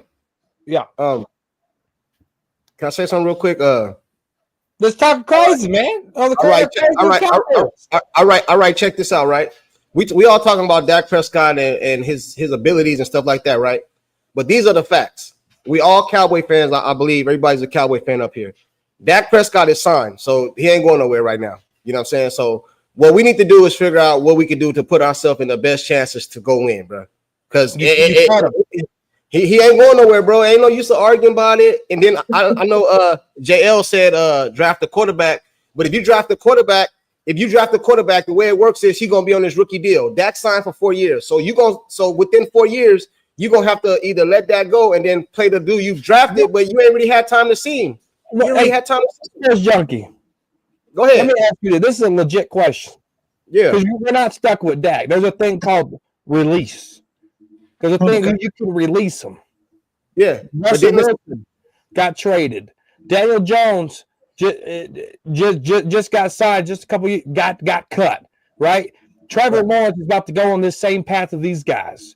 Right. And this is not I'm not trying to offend you when I ask this. Are you scared to cut Dak? Right now, yeah, because he's gonna kill us in the cap. If you cut Dak right now, we're gonna have a crazy. It's gonna be like the Deshaun Watson situation. It doesn't matter because with or without Dak, let's say we cut Dak now. Sure, we're gonna take the hit at the salary cap, but guess what? It's gonna cure itself over time, so you got to give yourself maybe 3 or 4 years to get that ball rolling again. Because with Dak Prescott, look, you got to think about this. He just threw a football and tore his hamstring. His hamstring, right? So we got the calf injury, we got the ankle cleanup surgery, we got the hamstring now, the calf sprain, he had the baseball injury. Like Dak Prescott in the last 3-4 years, it's only going to get worse. And how I know that is the trend that we see with Tony Romo. Right. But at the same time, I don't believe you living in reality, Corner. Do you really think that Jerry about to cut Dak? So what are we talking about that for? I don't think Jerry gonna cut Dak this year, next year. I don't believe that. I guarantee you, if he comes out here with his lame ass, his what did he have? 8 interceptions, back to back, 2 picks. He had 2 picks, 49ers, Lions, and Steelers, back to back. Jerry don't even like Dak. Go ahead, Fifth. The question was, are you afraid to release Dak? I said no. I said, yeah, right this year because of the cap. But then he said that he went to explain it. I answered that. I said, yeah. I said, because I don't want that big ass cap hit and all that. I said that. So you don't want to cut Dak because of the money? I don't want to cut Dak. Well, like, where we going if we cut him? Let's say we cut him next year, bro. What we got right now? Where we going with Cooper Rush? We going with Trey Lance? There you go. You said the tone. Where we going? You set the tone that you know you're going to suck and you have to rebuild this. You set the tone right there. So then, okay, cool. I'm good with that. Then why sign CD? Why get ready to sign Micah? If that's the case, if you're gonna cut everybody, you might as well just start all the way over from the jump. You got that's not a problem with that, bro. Yeah, well, you got to start back over. Come on. What we get right now, it's not working. Yeah, right now it's not working. Why you bringing up CD? I'm not, bro. You taking my words, you mixing them up. What I'm saying is, I agree with you. If we're gonna start all the way over, why sign all these guys to big contracts? That's all I'm saying. Because you can bring another quarterback in for CD. This year you talking about or next year? You talking about next year? Not this year. No, not this year. No. Next year. I'm talking about 3 years from now. Oh, he talking about okay. So if you're talking about 3 years from now, why sign CD now? That's what I'm saying. If it's next year, I get what you're saying. Okay, cool. You like Fifth said, you could bring in another quarterback. Okay, cool, I got you. But if Corner talking about 3 years from now, why sign CD? Why sign him if you just go like I don't understand that. Jerry looked at the camera before week 1, and the reporter said, "Did you sign Dak Prescott because of the fans?" And Jerry Jones said, "Yes, I did." Yes, he did. Yep. I heard him, and it's obvious he has. I heard him. Yeah, Jerry didn't want to sign Prescott, but he got forced to. He was forced to do it. He was. I don't think Jerry Jones would be scared to cut Dak. Then do it. He should do it. that he should do it, man. I'm not running the team. I'm going to root for who. Hey, listen, bro. If Trey Lance is named the starter next year, I'm going to root for him. Y'all going to be on here talking about I'm a Trey Lance fanboy. I'm going to root for him, bro. I didn't sign that. Bro, I didn't sign him. Bro, I didn't sign him.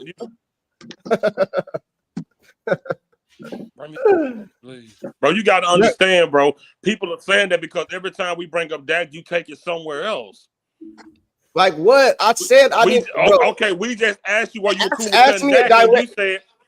Ask me a direct question. Why are we bringing up? Because he said 3 years from now. Listen, okay, you said one thing, Corner said a different thing. Corner said 3 years from now. So my thing is, if it's 3 years from now, why sign CD? But if what you're saying is next year, yeah, sign CD, bring another quarterback. But Corner said 3 years from now. So I was answering two different questions, bro. No, but even with Corner question, what relevance does that have to CD Lamb? So you'll go sign CD Lamb to all this money to have no quarterback? Because he said 3 years from now. Quarterback. We don't know what 3 years a quarterback will be. We don't know. Why would you say no quarterback? In the future, because you got to eat. You're not going to be able to. Sure, you might go draft a quarterback, right? You might go draft a quarterback, but you still need you still need CeeDee Lamb for that quarterback. You don't want to completely suck. You want to stay on some level field and build this thing up with your new coach, with your new quarterback, and with some more pieces in place. That's going to help your quarterback. You don't want to throw your quarterback into the fire.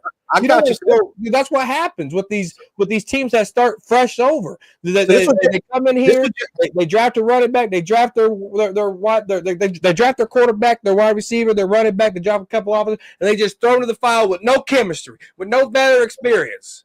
Right. So when you get that rookie quarterback in here, you got a little veteran in him. You got a CD, a vet that could rock him, that help this rookie out. This is what I'm seeing. Are you seeing the same thing? Yada yada yada yada. Hey, well, this is what Jerry should do then. We're gonna be sorry as hell this year. We tank the rest of this year. You're gonna have a high draft pick. Go draft a quarterback that needs that. Well, that's what we want. Okay, cool. But I don't think Jerry gonna do that. So until we do that, we're fans though. We have no control, so we can bring in as many hypotheticals as we want and talk about it because that's what we have zero control on what Jerry's gonna do. So we can talk about what we want to happen. Is it gonna stick? Absolutely not, because we got zero pull. Yep. Right. And I agree with you. I'm agreeing with you, but at the same time, I'm just trying to live in reality. That ain't happening. So if that it might though. I could be wrong. Jerry, hey, I told Fifth yesterday I wouldn't be surprised if Jerry Jones draft a long snapper in the first round. I don't know what the hell was up with Jerry Jones, bro. I don't trust this dude. I don't trust him at all, bro. You know how you trade Dak? You know how you trade Dak? You know how you trade Dak? How? There's a way to get out of this contract. You know how you do it? How? Yeah. Dak could probably leave. If you ask him, send him to where he want to go, he'll probably lift that trade clause. You got to piss him off, though. Yeah, you piss him off, you got to draft a quarterback in the first round. Yeah. There's ways you can do this and get out of this contract. You don't have to eat all this dead money. A team might trade for Prescott, but how you going to piss Dak off? Hey, can I ask you guys a question? Honestly. I would love it. I want an honest answer, though. No bullshit. I want to understand. Unbiased answer. Do you guys think that Dak Prescott this year, the guy you've seen this year on the field, not playing that good, do you guys think he looks the same over there in Detroit? Take him out and put Jared Goff over there, or send him over there with Shanahan. Do you guys? I just want to know. Do you guys think is he that sorry, or will he look different over there? I just want to know. Oh, he's that sorry. He's that sorry. You know, so he looks the same. So he looks the same over there. So if you take Dak right now and put him on the Lions, it would not matter, man. Dak is a regular season quarterback against bum teams. If you take Dak and put him over there, they would not have the record they have now. I'm not saying they will. That's not what I asked, though. I said, would he look the same with that offensive line over there in Detroit, with all them weapons around? Would he look the same as he does in this Cowboy? That's all I'm saying, bro. Does he look the same? I didn't say if he was sorry. Does he look the same as he looks with the Cowboys over there with a run game, with an elite offensive line, with weapons and all that stuff around him? I ain't saying he'd have the same record. I ain't saying that. Would he look the same, bro? No, he looked worse. So we back to Dak not having no help. I'm not. I just asked. We're not back to nothing. This ain't. I'm not trying. I'm not trying to lead you nowhere. I'm just asking a question. You said elite offensive line and other good. So you implying that he don't have that now. I don't gotta imply that. I watched the game and y'all do too. He don't have. You just said it. He don't have no rep I'm saying we're back to you saying him not having help around him. Bro, I just asked a question. Does he look the same? That's what you're saying, though. The answer is no, because Dak would be the Dak.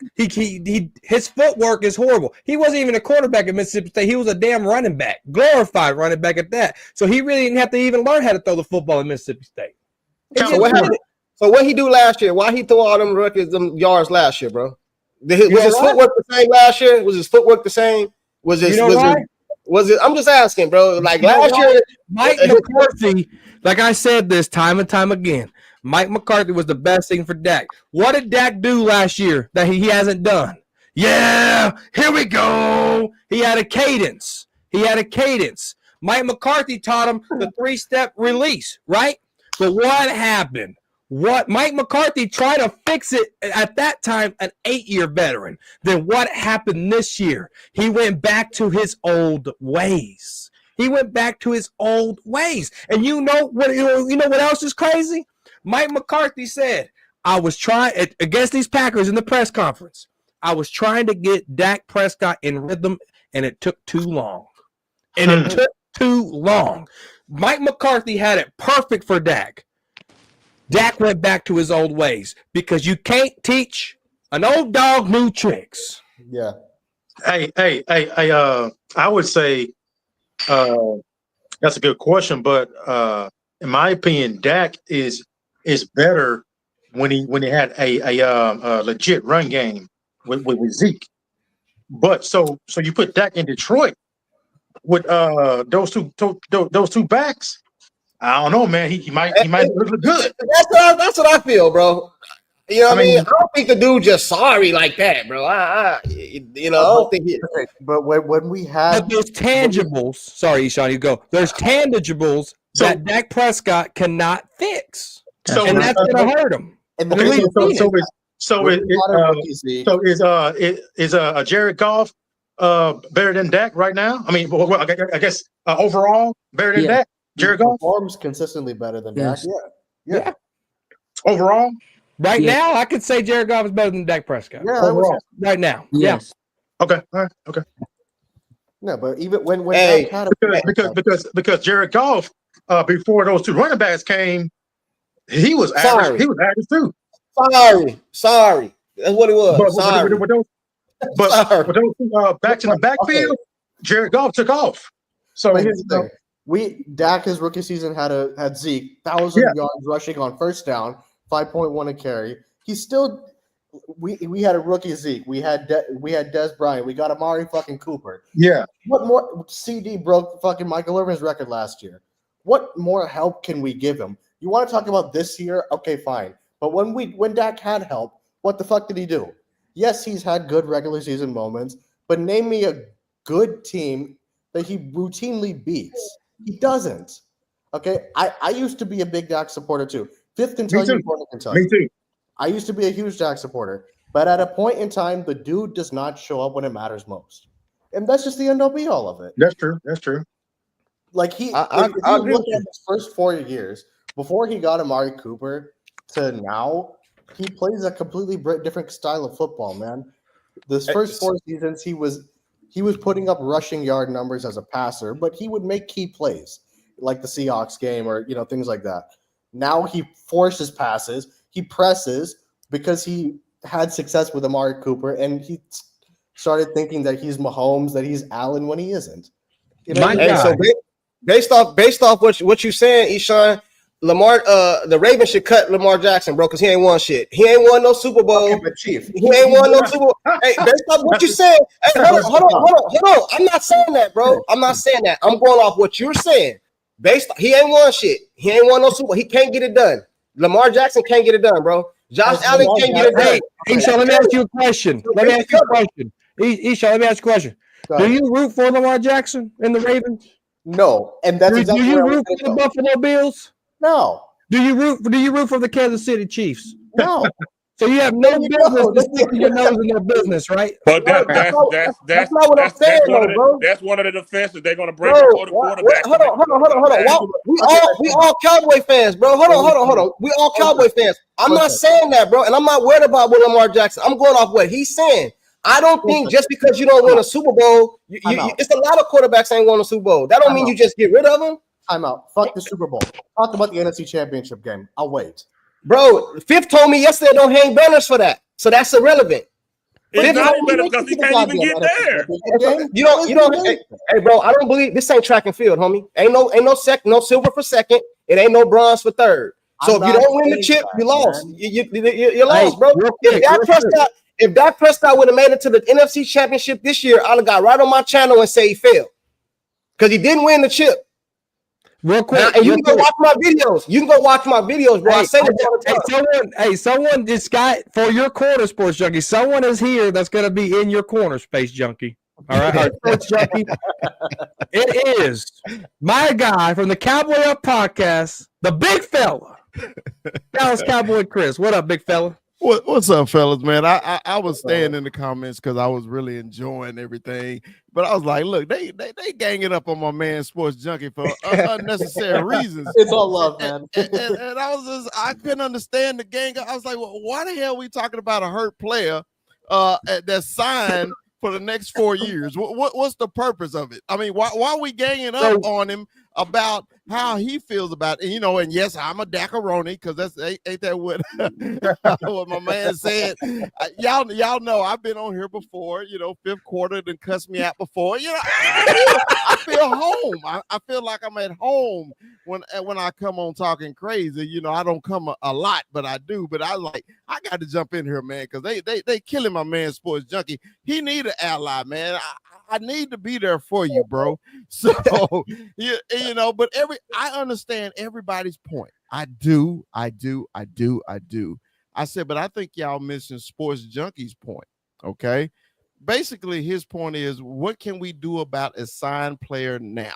We really can't do anything about it. Y'all coming up with all these scenarios that will never, ever, ever happen.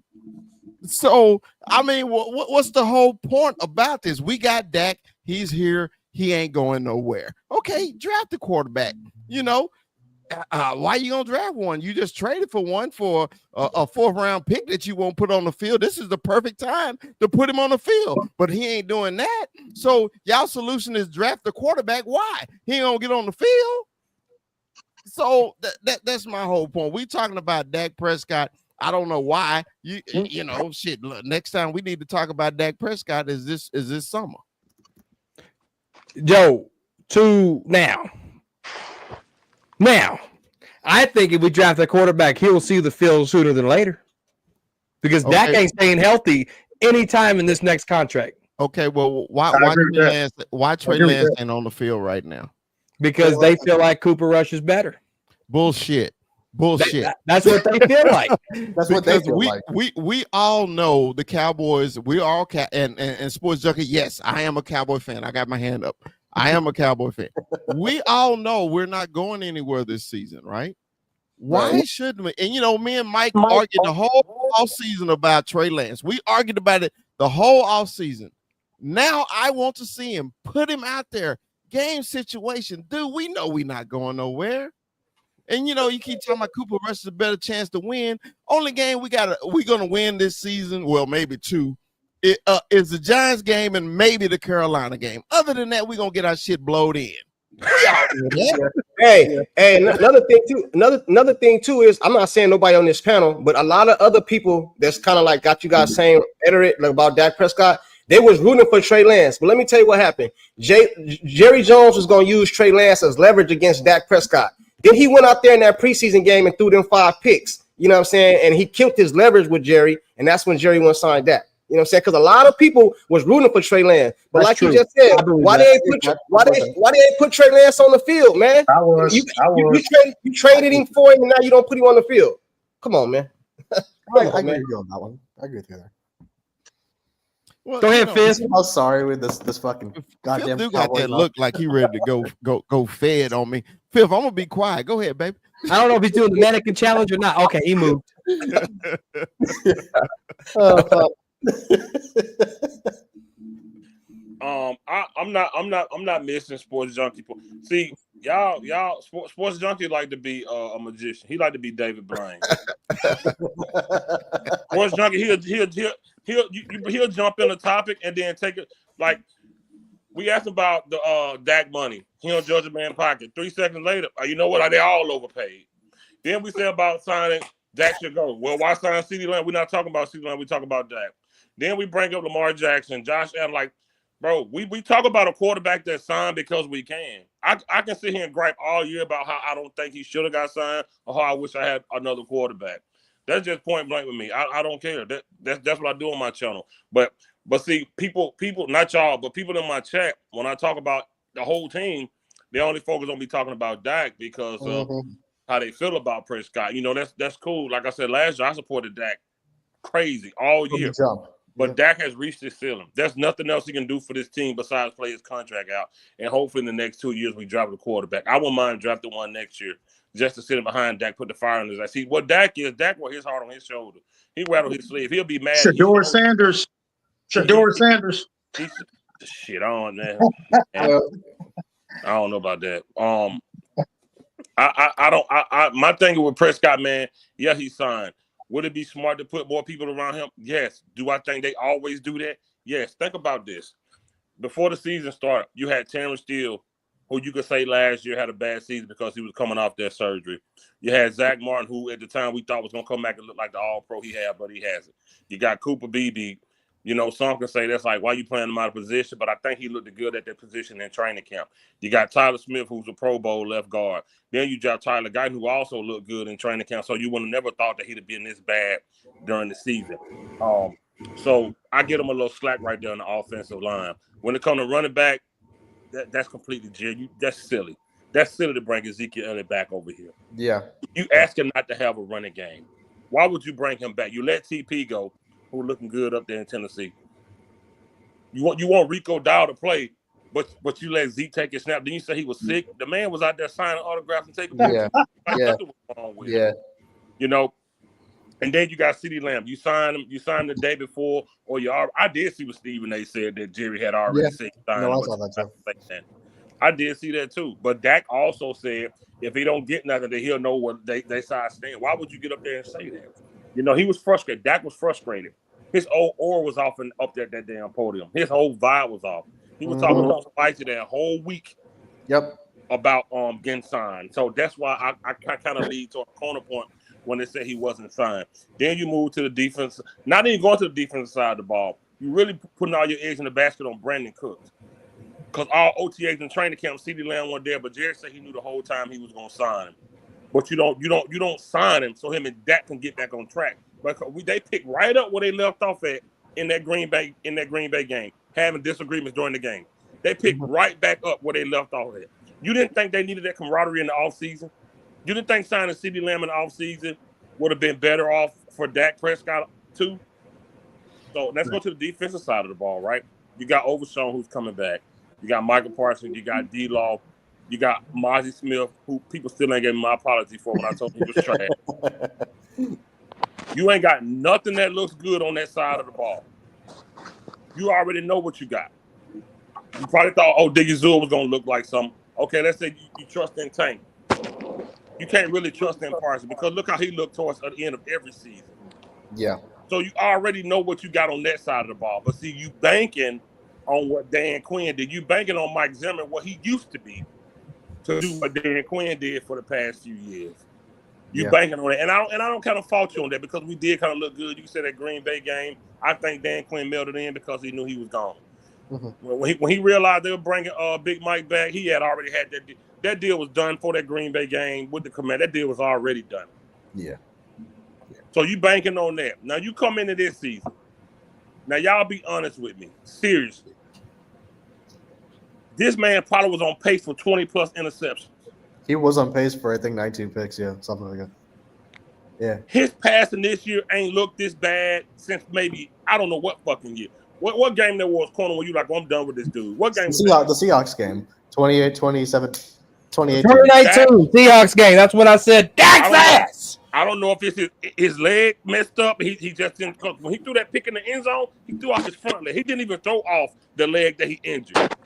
Yeah. His footwork was back to what it was years ago. His passing was terrible. He played way better last year. He played better the year before.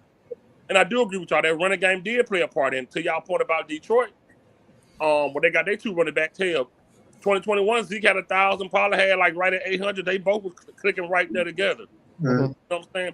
But Dak has reached his ceiling. You had multiple wide receivers with 1,000 yards. You almost had two running backs with 1,000. Hell, one game, Pollard and Zeke had 100+ yards. And every year he still hits his ceiling. One of my loyal followers, George, man, he's a San Fran fan. Before we played them this year on freaking Friday, he said, "Hey Phil, you think Dak gonna throw 3 picks like he do every year against us?" When a fan, he threw 2, he almost threw 3. When a fan can say that your quarterback do that every year, bro, it's not just me. It's not just us. You got other fans knowing what Dak about to do against their team because he do it every time. The man was on pace for almost 20 picks this year, man. And y'all sitting here still talking about, man, well, he ain't, man, bro, come on, bro. As real fans, like y'all probably around before me. Y'all know what it's like when it's time for somebody to go. Y'all know what it's like, and I know he signed, but there's ways around that, and y'all won't say it because y'all still want to keep him. It's when you can release that, you can eat that.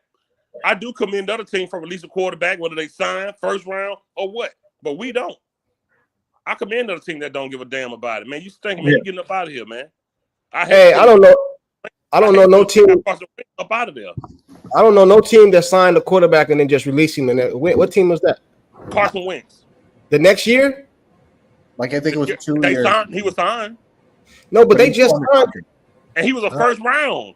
He was still under contract, yeah. He was a hot pick. They can't do that. Jones just got paid. Daniel Jones got paid. They signed Daniel Jones over Saquon. Yeah, like, Daniel Jones. But are they gonna do that though?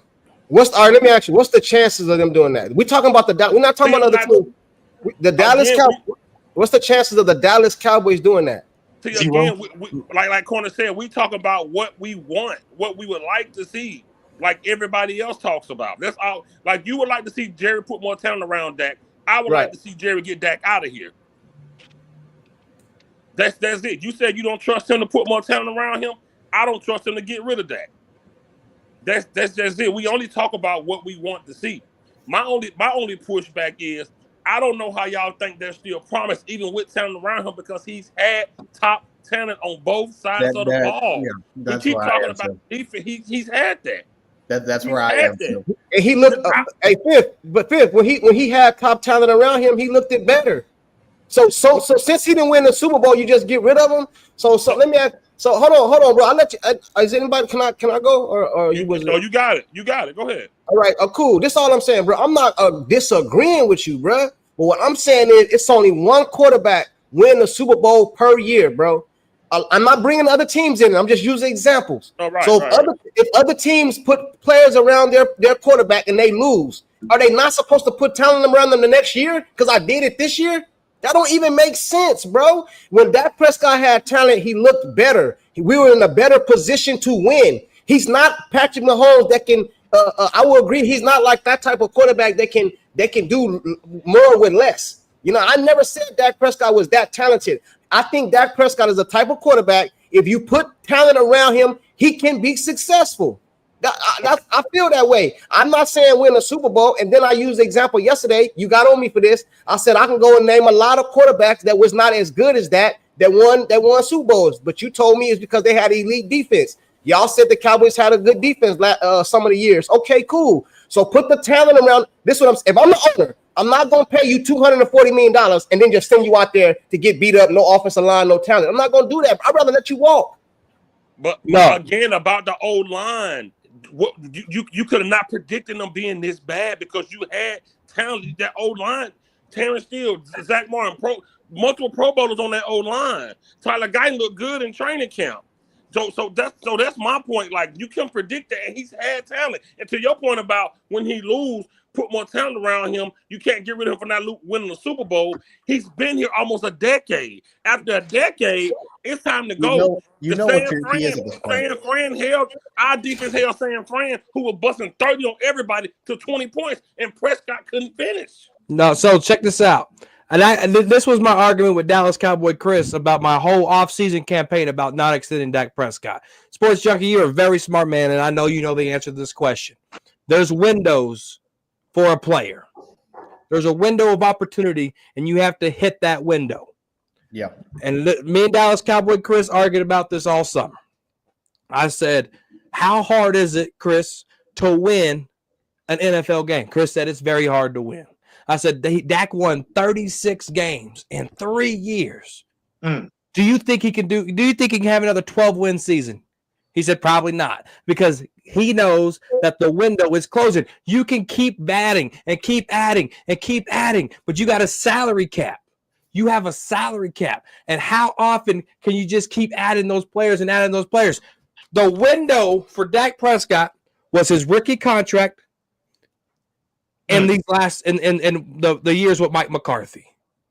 There was no business re-signing Dak Prescott the way they re-signed him, because there's a window of opportunity in those 12-5 seasons when they gave the talent around Dak. That had to be a damn good team, right, to be 12-5. And how did Dak look in those playoff games? Horrible. I got a Put our sister comment up there on the screen, corner. Go ahead, Chris. I got a rebuttal to that, though. I know that Sports Junkie, said about talent around them. What did the Philadelphia Eagles? Do y'all think Jalen Hurts better than Dak Prescott? Honestly, no, you don't. But what did they do? They put talent. They keep adding talent to the team. They keep no. Hold on, Mike. They do keep adding talent to their team to help their quarterback. This season, the Cowboys did absolutely nothing to add talent to the team. But then we're going to go back and blame Dak Prescott for being ass because we don't have talent at running back. We got one receiver and our offensive line is ass. But we're going to blame Dak Prescott for all of that. I don't think that's fair. But how did he look? And how did Jalen Hurts look when his receivers was out this season? We can bring up Hurts and the Eagles, but how many years do you think they're going to keep doing that when Hurts? And guess what? They almost had it. They went to a Super Bowl. Yeah, they did. Jalen Hurts took that team to a Super Bowl. Dak Prescott didn't. He beat 49ers. They didn't even have a quarterback in the championship, bro. Because they didn't even have a quarterback. They didn't have a quarterback. When the Giants won the Super Bowl 9-7, they had the hardest road they had to go to was to beat the 49ers. Hey, Troy Aikman, the 9-7 Giants had to do. Sometimes you strike lightning in a bottle and you go. Troy Aikman won a Super Bowl. I can tell you this: the Eagles are not going to continue to build around Hurts if Hurts keeps choking. What the Eagles are going to do, because Howie Roseman's a very smart man. You know what they're going to do? They're going to take his ass, kick him out, and bring in somebody else. Hey, corner. Hey, Troy Aikman won a Super Bowls, but when Aikman was holding out, it was 0-2, and they had just came up off a Super Bowl. When Aikman was holding out, his run game, bro, I think y'all think I'm saying Dak is the best player in the league. I ain't never said that. But he made a good point, bro. If you put what you're supposed to do, you're going to let Dak walk then. Let him walk. Don't sign him to all this money. That's what I wanted. I'm saying, don't sign him to all this money and then don't put pieces around him. That's stupid. That's idiotic. But that's crazy. But you know how this franchise works. They built around him 12-5. And Dak 27-0. And Dak with the freaking deer in the headlights look. When is Dak Prescott going to elevate a player? I can give you players right now. Miles Austin, Cole Beasley, Laurent Robinson, Sam Hurd. God damn it. Allen Hurst. They laughed on Sports Junkie telling when I said Coop got Dak paid. Jerry Jones, one year, Jerry Jones took the receivers away, said we're gonna do wide receiver by committee. What GM does that, bro? Kevin Owens, that's the name I was thinking of. Kevin Owens. Wait. Hey. Hey, Sports Junkie, when he took him away and he realized he made a mistake, what he did mid-season, got Cooper. And what did Dak do when he got Coop? Who's what Dak do? He looked better. He looked better, bro. And who's the quarterback throwing the CD Lamb that's about to break all Michael Irvin records, bro?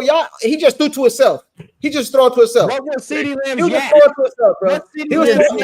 Now he's showing y'all how he was. He coming out now. He had a shell on for most of his life. He was throwing to himself. He was throwing to himself. Yards with CD Lamb. He was throwing to himself. I know. I got you. He was throwing to himself. How many times had Dak thrown the ball to CD Lamb and got CD Lamb killed? Bro, now you talk about getting him killed. Bro, like my man just said,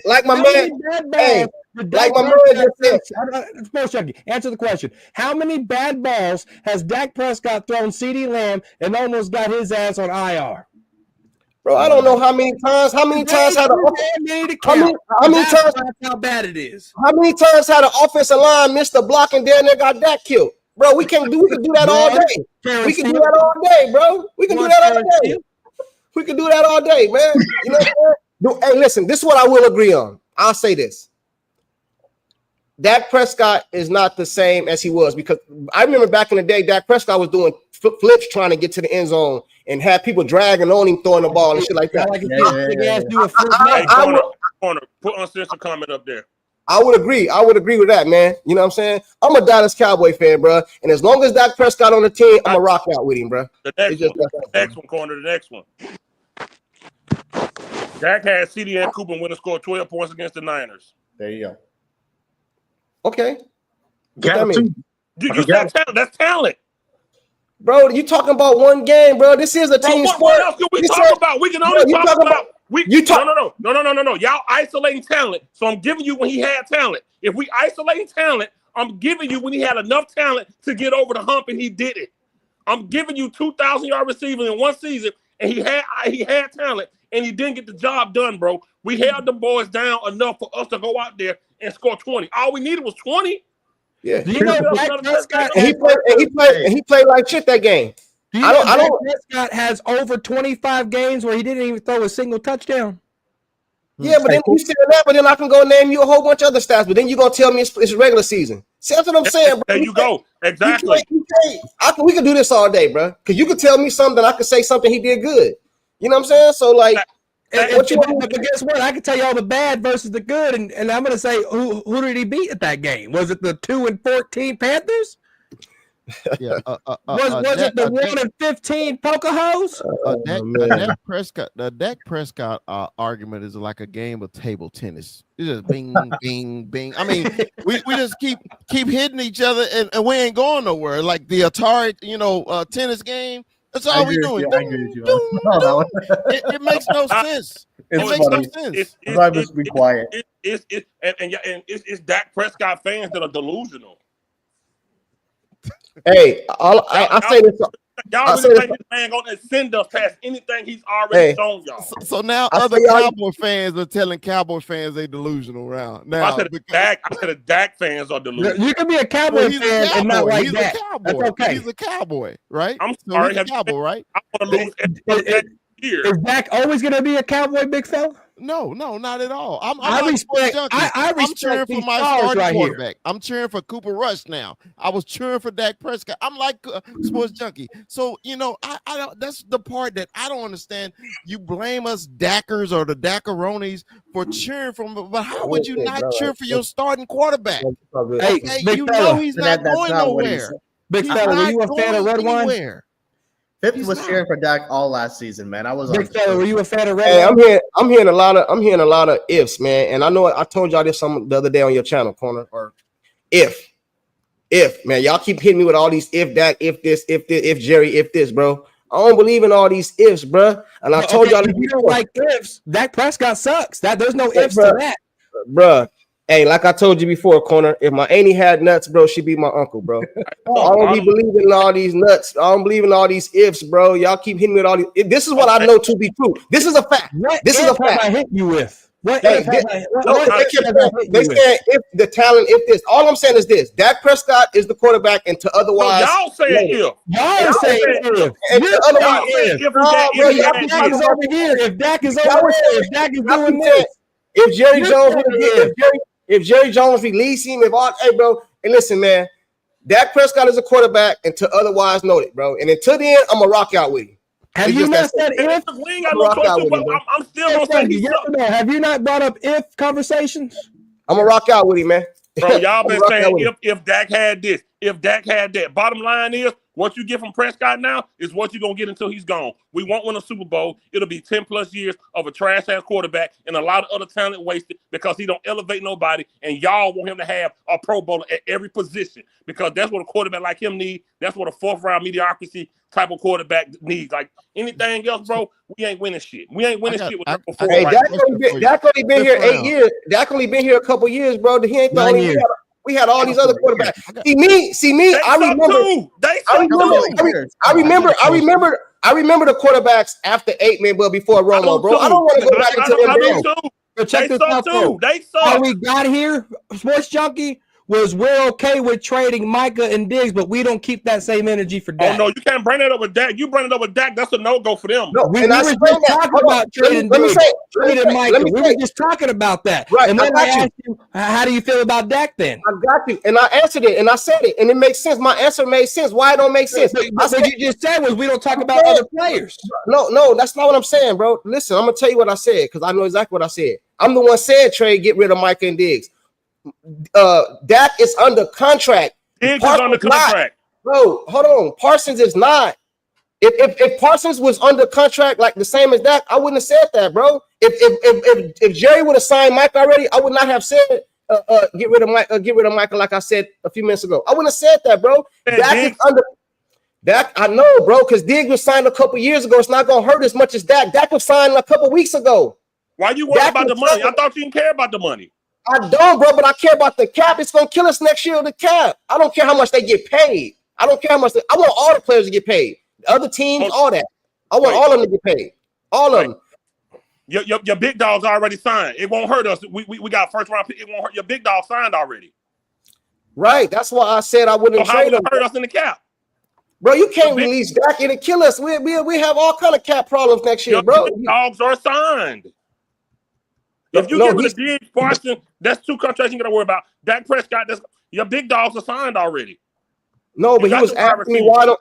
Okay, Corner was asking me why I don't want to release. He said if you could talk about everybody getting rid of everybody else, when you talk about Dak, it's a problem. I was answering that question because Dak is signed.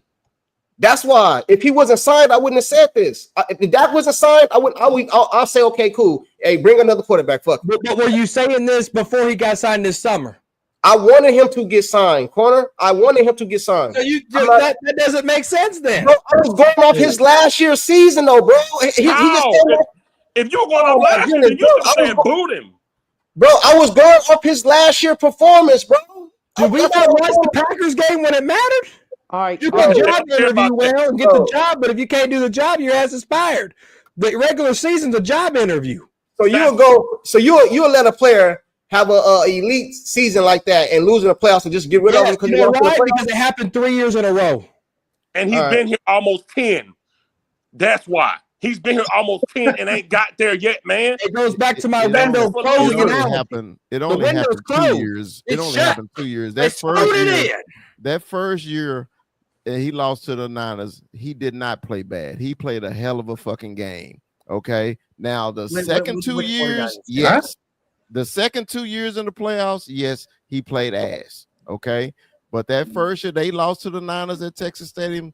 Dak threw for over 300 yards. Okay. That's is for losers. No, man. He did not play good that day, man. Come on, man. We always change the narrative when we prove. Yes, you did. You just changed the narrative, bro. You said he played bad, and I said I disagreed. I said he only played bad in the 2 games. Okay, I said that first one he lost, he did not play bad. And then you say stats don't matter. I don't understand. Like I say, this argument is like table tennis. You hate him, we don't hate him. So I don't know him to hate him. And forth. And then I know Cowboy Corner gonna say, I don't hate him, I don't know him. You know what I mean. You hate the player, and I don't like the player. I understand why some Cowboy fans don't like Dak, and I understand the ones that do like him. Right, I'm like agree. this. I like the devil. I know. Okay. We know what's going on with Dak, and you know how he plays when he has talent. And this year, I'm not talking about any other year. This year, he has played like ass. He has, but he has nothing around him other than CD Lamb. That's why it. can't he elevate anybody? Hey, Corner, y'all bring up y'all bring up the 49er. Y'all bring up the 49er game, but if I go back and say he beat Seattle, y'all tell me why you going back that far. If I bring back when he almost beat Green Bay with Aaron Rodgers. But see, that's what I'm saying. Like, bro, the Seattle game is the one. I ain't talking about the next game. I'm talking about that game. Hold on. Hey, we all agree Russell Wilson was supposed to be elite quarterback. Y'all go back to the 49er game. I'll bring up he beat Seattle when Russell Wilson was in his prime. He won Super Bowl. You know what I'm saying? Yeah. But then y'all tell me no. Y'all tell me no. He beat Tom Brady. Y'all tell me Tom Brady was old. He damn near beat Aaron Rodgers. Wasn't his fault. The defense let him go down. And y'all tell me I'm making excuses. Bro, it's like I'm in a lose-lose situation, bro. You know what I'm saying? Like everything I say, y'all go counter it with something. Let me say one thing. The Seahawks game and the Tampa Bay Buccaneers game, he played great. I'm not going to sit here and debate that.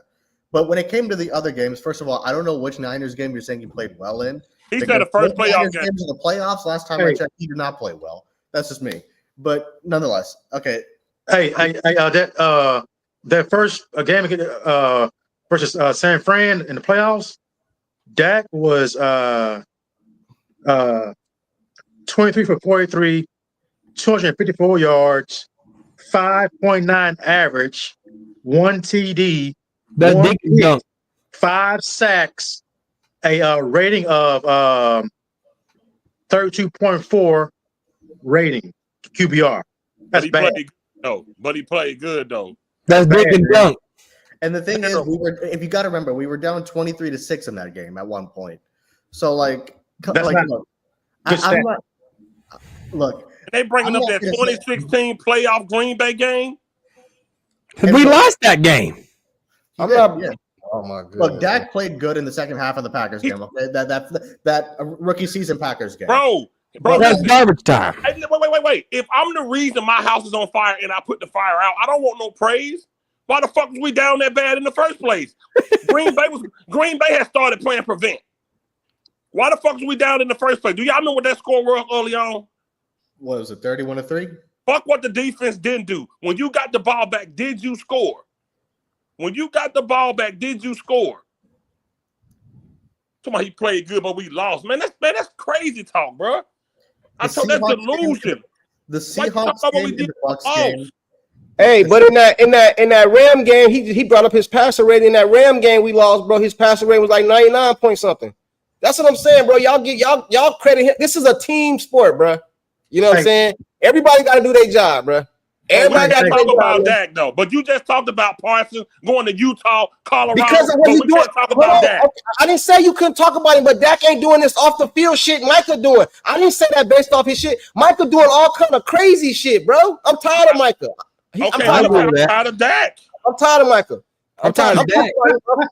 Hey man, Micah doing all this shit on the field, all this other shit he got going on. We talking about Micah. We light Parsons' ass up right here on top of Crazy on Freaky Friday. I'm one of the main ones who lights his ass up. Ask them. You know me. I like Micah's ass. Hey, you know what y'all need to do? Y'all need to put like a poll together, man. Send it to Jerry Jones, telling him to release Dak, bro, and all that other shit, bro. And and then y'all gonna see me get on my channel, bro, and root for the next guy. Then y'all gonna be calling me Himaronies or whatever, whoever he is. Sports junkie and big fella. Yes. Romo, 9 years, right? When he got hurt, when he got his back hurt, he was either a 9-year starter or 9-year play. It was probably a 9-year starter. I think that's what it was. What were y'all's guys' stance on that 9 year for Romo when he broke his back in Seattle? Did y'all want to replace Romo? Or did y'all want to keep building around Romo? Go ahead, Chris. Well, I'm probably one of the biggest Romo fans ever. I love Tony Romo. I thought Tony Romo should have replaced Dak his rookie year, going into the playoffs. Because Romo was on a different level, man. Those his 8th and 9th year, I loved him. I absolutely loved him. So you may have asked the wrong person. I Okay, was where were you a at? Romo guy. I love it. Sports Junkie, where were you at in Romo's 9 year when he broke his back in Seattle preseason game? Did you want to replace Romo or did you want something new? No, I think that team was built for Romo, and I think we would have went further in the playoffs that year with Romo. But you know like, what I mean? okay, so like the vibe of Romo, like, because there was a lot of Romo haters and there was a lot of Romo lovers, No, kind I of like like there is with Dak. Were you a Romo lover or were you a Romo hater? I liked him. I just thought I liked him. I like Romo. Romo used to be balling, man. In my opinion, Romo used to be balling, bro. When we talk about windows, right? Windows, right? Hey, can I finish? Can I say one more thing? Go ahead. And maybe the reason I watch I like Romo. I was born in '82, bro. So the reason I might have liked the reason I probably like Romo is because I seen the quarterbacks we had before him, the Chad Hutchinson, the Drew Hensons, the Quincy Carters, the Testaverdes, and all these guys. I seen all these quarterbacks before him. So to get Romo, it was almost like a breath of fresh air, man. To me. Okay, so whenever we seen Romo, right, and then you've seen Dak have the rookie year that he had because Romo went down. How did you feel about Romo then? As far as what, did I want him to come back when he was healthy? What you mean? What do you mean by that? As far as going to 2017, like before Romo did his announcement, like where were you guys at with Dak and Romo before Romo did that announcement? I thought Dak, because then you know how you know Jerry always say best player to win games and stuff. I thought going into the playoffs, the best chance to win was with Romo that year. But we went with Dak because Dak was the hot hand. Romo just conceded his job. He's just like, all right, man, you know, he's got us this far. Just keep it going. But I thought if they would have put Romo back in, I thought the Cowboys was going to go for it. Just like Sports Junkie said, and they built that team for Romo. I think they would have went a long way. Yeah, me too. But that's an if thing. That's another if question, right? Right. So now looking back at it, hindsight's 2020, right? Do you feel like with Romo's health injuries, they kept Romo too long? Yep. No, I don't. I mean, because to me, that Seattle injury was a freak injury, man. It was a freak injury. When we saw it, we think, oh man, he may be out a week or two. We didn't know that was going to cost him his career. It was a freak injury. But he had like numerous back issues. Like he was still balling though. I'm just saying, like, he was still balling. Do you guys remember? When Romo used to go down, how our season used to end? Romo used to be balling though, man. And I think we would have went further in the playoffs if we'd have had Romo. I would have went back to Romo. So we're all talking about this, right? At 9 years with Romo, but we can't say the same thing with 9 years with Dak. Why can't we? Right, exactly. Because think about it, they got the same amount of playoff wins. Why not? Why we can't say the same? Exactly. They got the same amount of playoff wins. Thank you. All we're saying is that we just got to keep Dak accountable, man. That's literally the whole point. Okay, I got a question then. So if Romo would have never got hurt, you was gonna cut and release him? That's what y'all saying to do with Dak. I mean, that's what y'all saying to do with Dak right now. You said trade him, cut him, release him. But say if Romo would have never got hurt, okay? Would y'all be saying that's a what if about Romo? I said hindsight's 2020, right? Knowing what we know now. There was no what ifs to that. Knowing what we know now. Followed into, do you think Dak you continue with Dak? The answer was no. If Romo would have never got hurt and he completed that season, let's just say we went to the playoffs, we won the first round, and then he lost. I wouldn't have cut him because that's what y'all saying y'all would do because he lost, and he had all the talent around him. I wouldn't have cut Romo that year. Do you understand what I'm saying? Why would Romo right now? The Cowboys moved on from Romo. They said you are not the guy no more. His playoff record, his health history. Right now with Dak Prescott in year 9, his playoff and his health history, it's the same shit. Hey, check this out. Hey, Corner. Dak Prescott.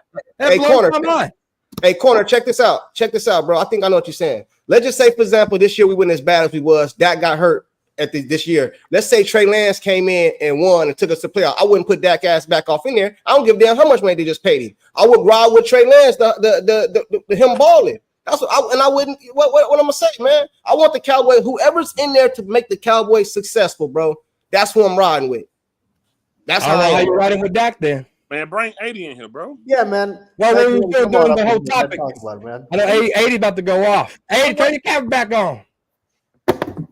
Damn. Right. I know. I'm with you, man. That's why I just been quiet this whole fucking time. What are we doing? What are we doing, guys? What are we doing? I think everybody need to relax. I get it. Everybody wants to be right. Everybody wants to be right. Everybody wants to have an opinion and be right. Nobody wants to be wrong. Everybody's so scared of being wrong. What do I always say? It's YouTube, guys. Let's calm down. Relax. We're doing bad this year. We have a bad team, bad organization. The culture, that word again, the culture is bad. That's what I Nothing said. we can do about it. It's awful. It's horrible. There's nothing any one of us can do about it, guys. Nope. The Dak thing, it's like talking about religion. Hey, be careful. It's like, it's like talking about politics. People get real sissified when you talk about Dak Prescott. Everybody can get critiqued. Everybody can get reviewed. But Dak does no wrong. Gotta remember that. He does no wrong at all. Nobody wants to talk about him. Nobody wants to talk about the interceptions or all the bad. They'll talk about the good because they like him as a person. They probably like him as a person. He's a good interview. He has good mic skills. He's very intelligent. He has the big mansion. He tore down his old mansion, so now he has the big mansion. That's what we're worried about, guys. Guys, I'm here for Super Bowls. I'm not here for stats. That's it. I don't care about stats no more, man. Mm-hmm. I'm not stat. I used to be a stat guy. Well, this guy did this much in the regular season. I think he has the best fit. And as soon as it counts, they turn into the Dallas Magicians. Y'all watch my video. Don't act like y'all don't watch. Please don't act like y'all see me for the first time. And you can look anywhere you want to. If you don't want to look at me in the face, that's fine. But I'm here. I'm here for Super Bowl. I say the same thing. We're preaching the same song. You're preaching to the choir. Dak Prescott has been here for almost 10 years. I think it's time. It's okay. It's okay. I think we'll live. Have any of y'all checked y'all's mail this week? No check. No check. Look, there's not a check big enough to be a Cowboy fan. We should all get paid just for pain and suffering, what we've been going through. We've been at this for almost 30 years, man. What are we arguing about? There's nothing to argue about. We suck. It's it. Bottom line. Plain and simple. All the back and forth, and I get it. I love the passion. I love it. I love the disagreement. That's what makes the show better. But guys, it's time to move on. We got to rebuild. We got to start from scratch. And I'm sorry, but it starts with the offensive line and back. Offensive line, trenches, and back. I don't give a damn what kind of running back you got back there. They don't make Bo Jacksons no more. They don't make Barry Sanders no more. They don't make Walter Paytons no more. They didn't have to have an offensive line. They were like a video game. That was a different breed of athlete back then. Trenches and back. Everything else will speak for itself. Everything else will come. What I say, here's another phrase that I created. What did I say in the I Think season? The I Think season. I said, guys, we're going to struggle for the next, I think 2 and 3 years. I'm pushing it back now. It's 3 or 4 years. At least 4 for me. Y'all be ready. That same energy, that same fire, that same I want to be right about every damn thing that come out of my mouth to get more subscribers and all that shit. Keep that same power and energy next season, the season after that, and the season after that, and the season after that, because you're going to need it. Get ready. You're going to need it. It's gonna be raw. So I've seen this before. I've lived this before. I've been on the sideline when this was happening before. So y'all get ready. It's gonna be wild. We gotta find a way. We gotta find a way to get a new quarterback in here some kind of way. I know it's not gonna happen this year coming up, maybe not next year, but maybe halfway through this bullshit contract that they gave this sorry motherfucker, maybe halfway through that, then we can start looking and bringing the guy in, kind of train him on the sideline a little bit. Because Jerry Jones not going to let a $240 million quarterback sit on the sideline. Trust me. No, it's not. And he probably, with him running this business like a business, he ain't going to cut it neither. We all know Jerry does the opposite of what we want. Yep. He does the, y'all know this, man. This ain't nothing new. Yeah. Just, everybody, let's stop. Let's stop. Stop arguing amongst each other and fighting and all this stuff or whatever you're doing. We already know what time it is tomorrow. We already know what time it is for the next 2, 3, maybe 4 years. It's a wrap. The writing has been on the wall for a long time. Almost 30 years. We were just too fucking scared to read it. We were too in our pride and denial to read the shit. We didn't want to, but we are the best Cowboy fan on YouTube, and we got a chance. Let's stop selling people false hope just like Jerry Jones do, man. Let's not turn into that dude, man. Because if you're selling false hope, you acting just like them motherfuckers, man. Yes. Bottom line, that's just what it is. Dak, we got to move on. We can't move on because we stuck with this bullshit contract. They should have let him play it out. They shouldn't have gave it to him. They should have let his ass earn it and play it out until the end of the season. And then, based off performance, just like a grading system in school, man. If they treat this shit like that, man, we wouldn't be going through half the shit we're going through in football right now. Yeah. Money makes people so stupid, they forget what the fuck is going on. Mm-hmm. And I hate to use this language, man, but I feel like I have to get my point across. God forgive me. But guys, the writing is on the wall. They shouldn't have gave him that contract. They should have let him play it out. We put all this talent through the years. Through the years, Dak has had all this talent. I've been a Dak supporter for what my boy up top say. Go back and look at my videos, man. Go back and look at my videos. Yeah. I've been a Dak supporter for years. Since he came in the league, man. The performance hasn't been there. And it ain't just that. It's the fucking Cowboys. It's the whole team. Y'all know me. I don't just blame one fucking guy. But when you the quarterback, when you the head honcho, I'm sorry, you get the blame.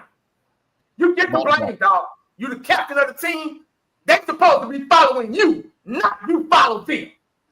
Talk about it. You need to put enough talent. No, motherfucker, Tom Brady, nobody in Tampa Bay, and he won a Super Bowl. So I don't want to hear this shit about talent, bringing talent. They did that. 2016, that was a just add water pancake mix team. We had all the ingredients. All you had to do was add Dak Prescott and add Ezekiel Elliott. That was only a Super Bowl team. So we put talent around this motherfucker. He just ain't got it, man. And it's okay, man. It's okay. I don't care if you like Dak Prescott or not. I'm all about Super Bowls, man. Whoever can get us across that hump, I'm sorry, but Dak ain't been the guy, and so is others. They just ain't doing it, man. This team ain't doing it. Jerry fucked this organization up on purpose. On purpose. So we can all sit here and do this shit we doing right now. Yeah. We all just fell for it. Just like that damn Tyson fight the other day. That rigged-ass Tyson fight. Tyson had so many times to knock that motherfucker out, man, he didn't. That was staged. That's what Jerry has set the stage up. Y'all don't see that. Yeah. He set it up.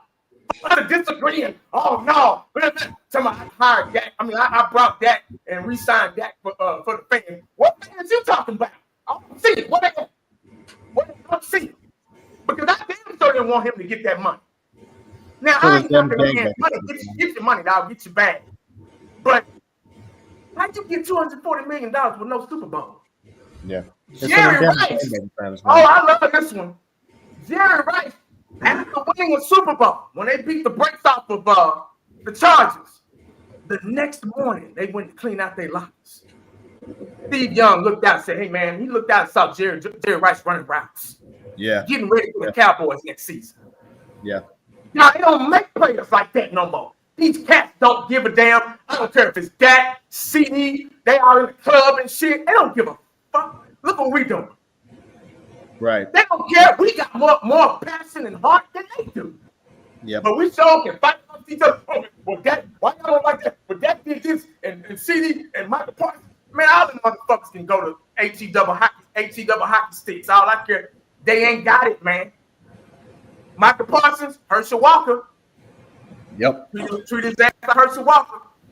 And I don't want to keep going on and on, man. I just thought I had to get that out. I'm not 100%. I'm sick as fuck, man. I just had to get on here, man, because I like everybody on this panel. God bless y'all. Respect to y'all. But the Cowboys, guys, it's a wrap. Yeah. It's a wrap. I don't care what you say. I don't care what you're thinking right now. I really don't. But it's a wrap. It's a wrap. You have all this shit in the world just like I do. But don't none of it win Super Bowls. I'm sorry. I don't think it's helped. It hasn't helped. Don't nothing win. YouTube channels, don't nothing win Super Bowls. That's what I'm here for, man. I'm here to educate, to warn, notify, and get and the betterment of the Dallas Cowboys. I can give a damn about what some other YouTube cats talking about. Because we all work 9 to 5. All of us. Don't nobody play for the Cowboys. Haven't played for them. Not even close. Yeah. But in closing, man, that's all I'm gonna say, guys. Respectively, check your mail every week. Because we all should get checking there. I'm gonna start the 1980 stimulus package for all Cowboy fans that's depressed and right now behind Dak Prescott. Yeah. $1,000 a piece. So check your mail tomorrow. Hey guys, make sure you stay cowboyed up, break up, because you never know what the day is gonna bring you. Holla back at your boy. I'm out, man. All right, that's Dallas Cowboy fan 1980 there. Guys, we're going to wrap this up. I did not mean to go this long here on Talking Crazy on the corner of Crazy and Cowboys. So we're going to go with closing statements. But before I do that, I want to appreciate everyone that came on here. Cowboys champs, Eshawn, Sports Junkie 1980, Dallas Cowboys. And that's why they don't me. I'm gone. What? Fifth quarter Cowboys, Cowboys kid. JL, he came on here and chilled out with us. Big shout out to the donators today, Mike Ballerana, JL channel, B Bird. Appreciate all the donations tonight. Eshawn, appreciate you guys coming on. Go ahead and give your final thoughts. Well, no, I agree 1,000% with 1987, man. I mean that's literally what it is, man, and that's exactly literally how I feel about it. So he, I guess, can just say it better than me, but and more passionate than me, But no, I'm 1,000% with him, man. It's just we fucking suck, dude, and that's just the bottom line of what it is. As for tomorrow, game's blouses, game's done already. No, nothing even. I'm with my man fifth quarter, but 3-14 shit. So, but yeah, man, this team is just bad. But I don't even know. I don't even know. Let me go. Let me get mine next. Yeah. Nah, it's just we fucking suck, dude. The fact that we're debating about a quarterback who's not even playing, I don't even know. but it was a really, really fun show, corner. I always have fun on Talking Crazy. Oh yeah, for sure, brother. Thanks for coming on, Sports Junkie. Closing statements. Hey, I think fifth one to go. Oh, I can't hear, man. I can't hear. Go ahead. So man, anybody been following my channel? Man, I've been going live for what year this is? 7-8 years, man. I've always been the same. Yeah. I got so many videos on my channel about Dak dating back to even we had winning records, bro. Not just him. I got videos back when I was saying cut DeMarcus Lawrence in 2019. Yeah. Man, corner about him. I used to say cut everybody. I ain't give a damn. I was another one. I always been like that, bro. I got videos dogging all their asses, bro. Prescott is here. Can't do nothing about it. Wish he wasn't. I always debate about him. I don't give a damn. You want to give him a fighting chance, like everybody want us to put more players around him, which I think we do every year anyway. We just drafted a tackle to try to help him. It just didn't pan out. Go get you another one. Dak needs more time to throw than probably half the QB. Go get you another offensive lineman. I say go get the one from LSU. Go get Will Campbell. You go get your offensive lineman, get your running back. There go your running game. There go your protection for your quarterback. You got to do something about that defensive side of the ball if you ever going to stop the run. And that's true. We can't. These teams be running all over us. But in the same token, the offense get the ball back and they can't score. Mike McCarthy is a big part of that. Yeah. I don't know if it's just a fluke. You got to get rid of him too. I've been said, get rid of him. Been said it.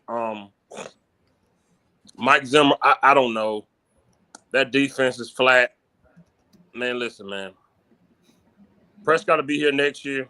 I don't know what he got left in him, bro. The dude, right leg, the ankle, everything just over there, man. Hamstring, ankle, boot when you ain't even playing football. I don't know what's left in that right leg. Maybe he need to get some damn stem cells or some shit, but I just feel like he reached his peak. I don't think Prescott got any more to give us. I don't care who they go get, man.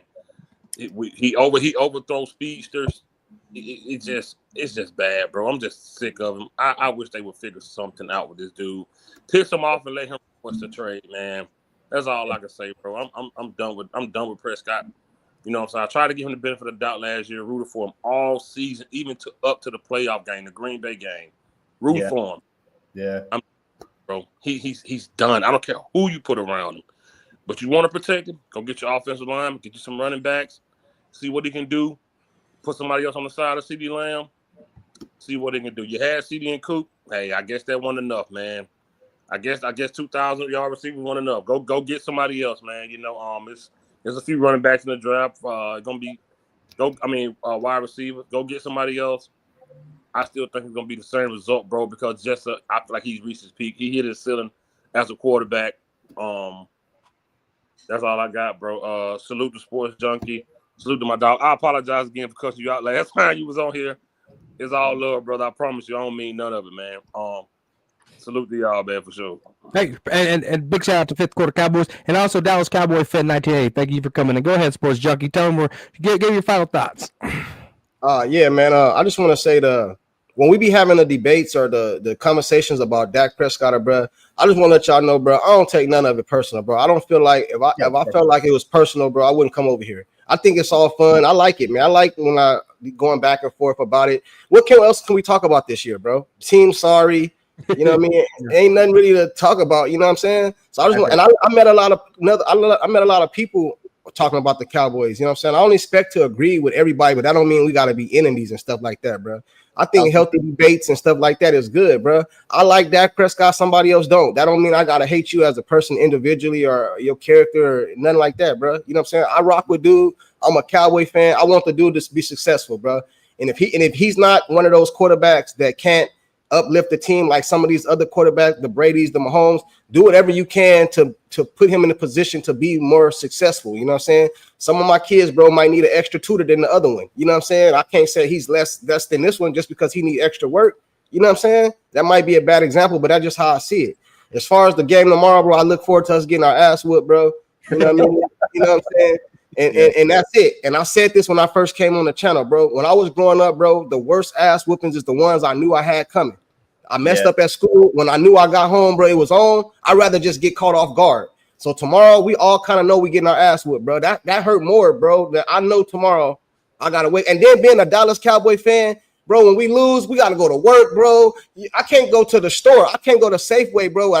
Cowboys suck. Bro, it's like, oh, damn, man. Like, I can't go nowhere. So, hey, man, you know what I'm saying? Hopefully, Jerry don't do what I think he gonna do and re-sign Mike McCarthy because I think that's coming. I think y'all should prepare yourself. I think he's gonna extend Mike McCarthy and blame it on injuries. You know what I'm saying? And if he do hire somebody else, I believe it'll be Belichick, so he can Belichick and break the record as a Dallas Cowboy. You know what I'm saying? And hopefully I don't want to say I hope we lose the rest of the year because I'm a Cowboy. I want to see us be successful, but I wouldn't mind losing the rest of the games, bro, to get a high draft pick. That's all I really got to say, bro. Okay. Well, Chucky, I appreciate you, brother. Thanks for coming on the corner. Crazy. Hear me?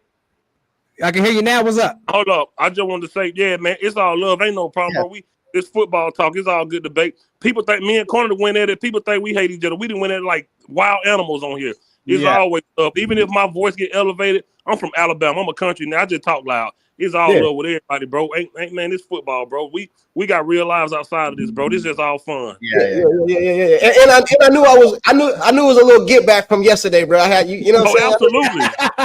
For sure. It's all love, man. We got love.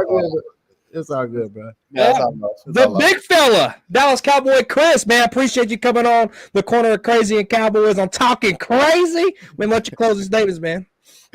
Well, first of all, once again, whenever I come on talking crazy, I think I leave needing some Prozac, some kind of medication to calm my damn nerves because all of the debate. I'm not the confrontational Cowboy fan. I'm one of those Cowboy fans that I just love my team.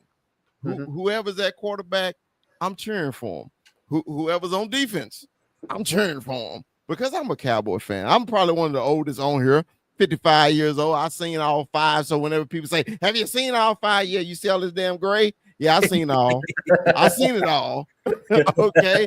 So, I understand everybody's passion, man. We just want to see 6. We want to see 7.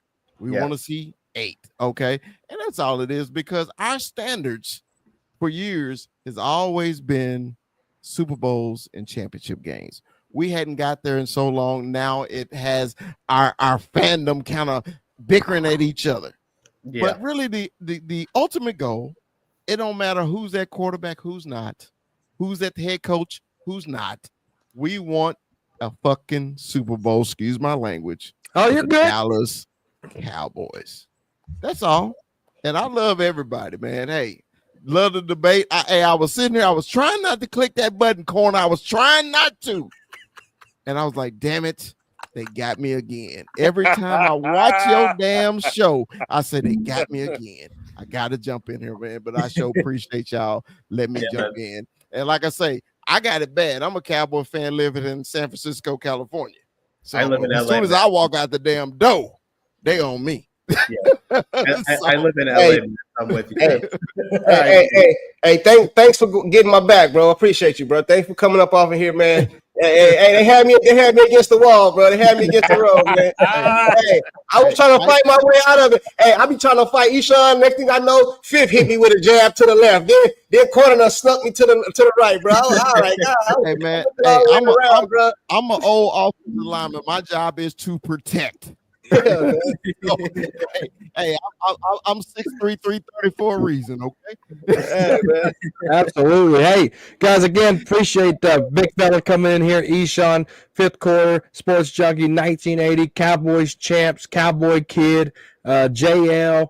I can't do it without you guys. Brando, the best moderator in the game. We're so blessed. He shared everybody's channel in the link, guys. If you guys can go click those links, subscribe to these guys. They're the best of the best. Cowboy Up podcast every Tuesday night. Sports Junkie goes live, and he creates great edit content together. Eshaun does Hollywood movie type content over there on his channel. Just about to drop a video. The Viper is about to be getting released here very soon. I got a sneak peek of it already. Good shit there, Eshaun. Fifth Quarter with his Freaky Friday, 1980 with his channel. Cowboys Kid coming in here, getting the ropes down. Might start a channel one day. The Cowboys champs with his rants, and shout out to Danny Savage. I mean, there's just talking crazy is filled with Cowboy fans, and that's what makes it fun. There's some Cowboy fans that just are like Ernie on Twitter, that the sky never falls, and there's guys like me and Fifth where the sky's always falling, right? That's the beauty of Cowboy Nation. We can literally be our own country and have different personalities all day long, and that's why I wanted to do YouTube 10 years ago. I wanted to meet guys like Big Fella and Fifth Quarter and Eshaun and Sports Junkie and all these other guys that I rock with. 1980 Cowboys blog. I wanted to meet these guys. I knew there was fans out there. Yeah. That could talk passionately about these Cowboys. But hey, it's been a lot of fun talking about it. Thank you guys for coming in to Talking Crazy on the Corner of Crazy and Cowboys. We'll be back next Saturday. Cowboy Nation. I'm subscribed to all the Cowboys Corner. Peace.